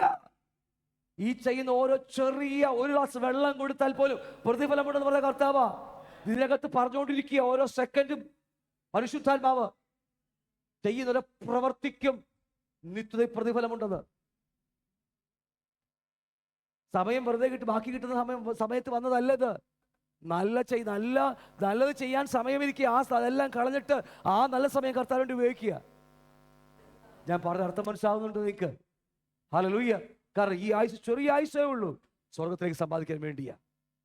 പുറപ്പെട്ടു പോകാൻ നമുക്ക് ഇരിക്കുക. നമുക്ക് കർത്താവ് തരുന്ന പോലെ നിങ്ങൾക്ക് എന്തെങ്കിലും വെളിപ്പാട് നൽകിയ കർത്താവ് നമുക്ക് ഒരുമിച്ച് പ്രവർത്തിക്കാം. ഓരോ ദേശങ്ങൾ പിടിക്കാതെ ആത്മാക്കളെ നേടാം. ഈ ഇഷ്ടം പോലെ ഉണ്ട്. സഭക്കകത്ത് വന്നാൽ ഞാൻ കയറ്റി, ബാക്കി കാര്യം കർത്താവ് ഏറ്റ് എല്ലാവരും വചനം പഠിപ്പിച്ച് ഇത്തേക്ക് ഒരുക്കിക്കോളും. പിന്നെ പോണവർ പോട്ടെ, നമുക്കൊന്നും ചെയ്യാൻ പറഞ്ഞില്ല. അകത്ത് കയറിയാൽ വെറുതെ വിടത്തില്ല, കർത്താവ് ചെയ്തോളും. ഹല്ലേലൂയ. എനിക്ക് സന്തോഷമുണ്ട്. അപ്പോൾ ഞാൻ ഇവിടെ തൽക്കാലം ഇവിടെ നിർത്തുകയാ. അപ്പോൾ നമ്മളെ അനേകം വിളിക്കപ്പെട്ടവരാണ്, പക്ഷെ തിരഞ്ഞെടുപ്പുണ്ട്. ആ തിരഞ്ഞെടുപ്പിലേക്ക് ഞാനും നിങ്ങളും വരണം. വരുവോ? വരണ്ടേ? വരണം. വിളിക്കപ്പെട്ടവരാ സഭക്കകത്ത്, എല്ലാ സഭക്കകത്തും വിളിക്കപ്പെട്ടവരാ. തിരഞ്ഞെടുപ്പുണ്ട് അതിനകത്ത്. അതിലേക്ക് ഞാനും നിങ്ങളും മനഃപൂർവ്വം ഇറങ്ങി വരണം. മനഃപൂർവം. കർത്താവ് തരുന്നത് പോട്ടെന്നല്ല, സ്വയം തിരുമിച്ച് കർത്താവ് ഇതാ അടിയനിതാ ഞാൻ ചെയ്യാൻ കർത്താവ്, ഞാൻ പോകാൻ കർത്താവേ എന്ന് ഞാൻ സ്വയം അതിലേക്ക് ഇറങ്ങുകയാണ്, തിരഞ്ഞെടുപ്പിലേക്ക്. എന്റെ വാക്ക് ശരിയാണോ? വിളിക്കപ്പെട്ടവരാ സഭക്കകത്ത് നിറച്ചും, പക്ഷെ തിരഞ്ഞെടുപ്പുണ്ട് ദൈവത്തിന്. അതിനകത്ത് കൊണ്ടുവന്നിട്ട് തിരഞ്ഞെടുപ്പുണ്ട്. അത് എൻ്റെയും നിങ്ങളുടെയും ചോയ്സാ അല്ലെ? ചോയ്സ് എന്നല്ല പറഞ്ഞാല് ഒരു ആണ്. വേണം ഇവിടെ കൈയടിച്ച് പാട്ടും പാടി ഇവിടെ ഇരിക്കുക നമുക്ക്. അതല്ല, ഒരാഴ്ചയുള്ള കർത്താവിനോട് ഓടാൻ. ഈ ശ്വാസം ഇന്ന് രാത്രിയോ നാളെ പൊലിക്കൊന്നും അറിയത്തില്ല. ഒന്നിനു മുമ്പായിട്ട് എൻ്റെ നാട്ടിലേക്ക് സമ്പാദിച്ചു വെക്കണം ഇവിടെ അല്ലേ? എൻ്റെ നാട്ടിലേക്ക് വേണ്ടി എൻ്റെ കഴിവ്, ഞാൻ പഠിച്ചത്, എൻ്റെ എന്തും ആകട്ടെ, അത് മുഴുവനും കൺവെർട്ട് ചെയ്യുക ദൈവരാജ്യത്തിലേക്ക്. ചിലപ്പോൾ വാക്ചാതുര്യമായിരിക്കും അല്ലേ? ഞങ്ങളെപ്പോലെ വെക്കലും അറിയില്ല വാക്ചാതുര്യമുള്ളവരായിരിക്കും. അതിൽ നമുക്ക് പ്രയോജനപ്പെടുത്തണം. ചിലവരെ ഇൻഫ്ലുവൻസ് ആയിരിക്കും, എനിക്ക് മറ്റുള്ള പരിചയമുണ്ട്, അവരെ പരിചയമുണ്ട്. ആ ഇൻഫ്ലുവൻസിന് ദൈവരാജ്യത്തിന് വേണ്ടി ഗുണം ചെയ്യുന്നത് നമ്മൾ. അതൊക്കെ മനസ്സിലായി ഞാൻ പറഞ്ഞത്. ഒരുങ്ങണ്ടേ? യെസ്. കർത്താവ് നിങ്ങളെ സഹായിക്കട്ടെ. നമ്മുടെ ക്ലാസ് നമ്മൾ തൽക്കാലം ഇവിടെ നിർത്തുക. അടുത്ത ദിവസം വീണ്ടും പഠിക്കാം നമുക്ക്. കർത്താവ് നിങ്ങളെ സഹായിക്കട്ടെ.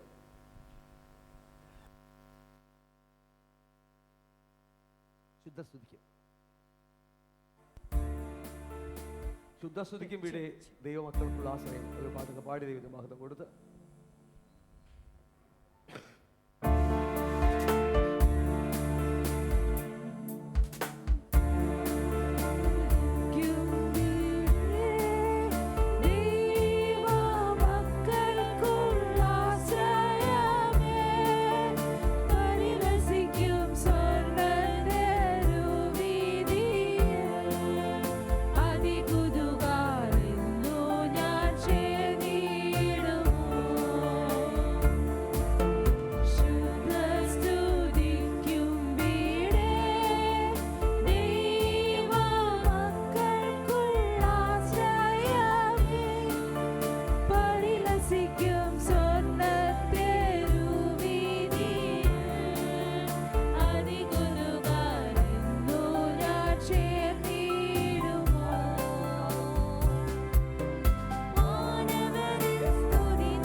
ആവശ്യമില്ല.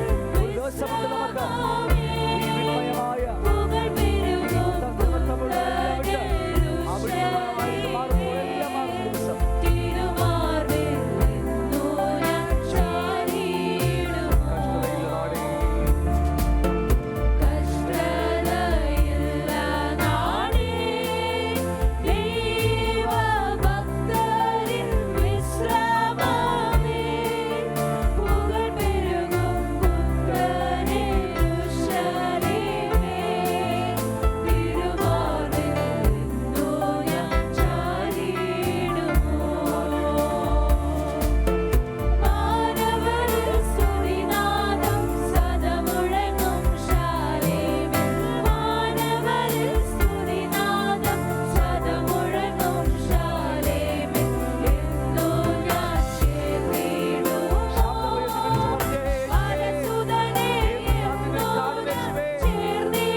അവിടുത്തെ മാറുമ്പോൾ ദിവസം പ്രാർത്ഥിക്കാം.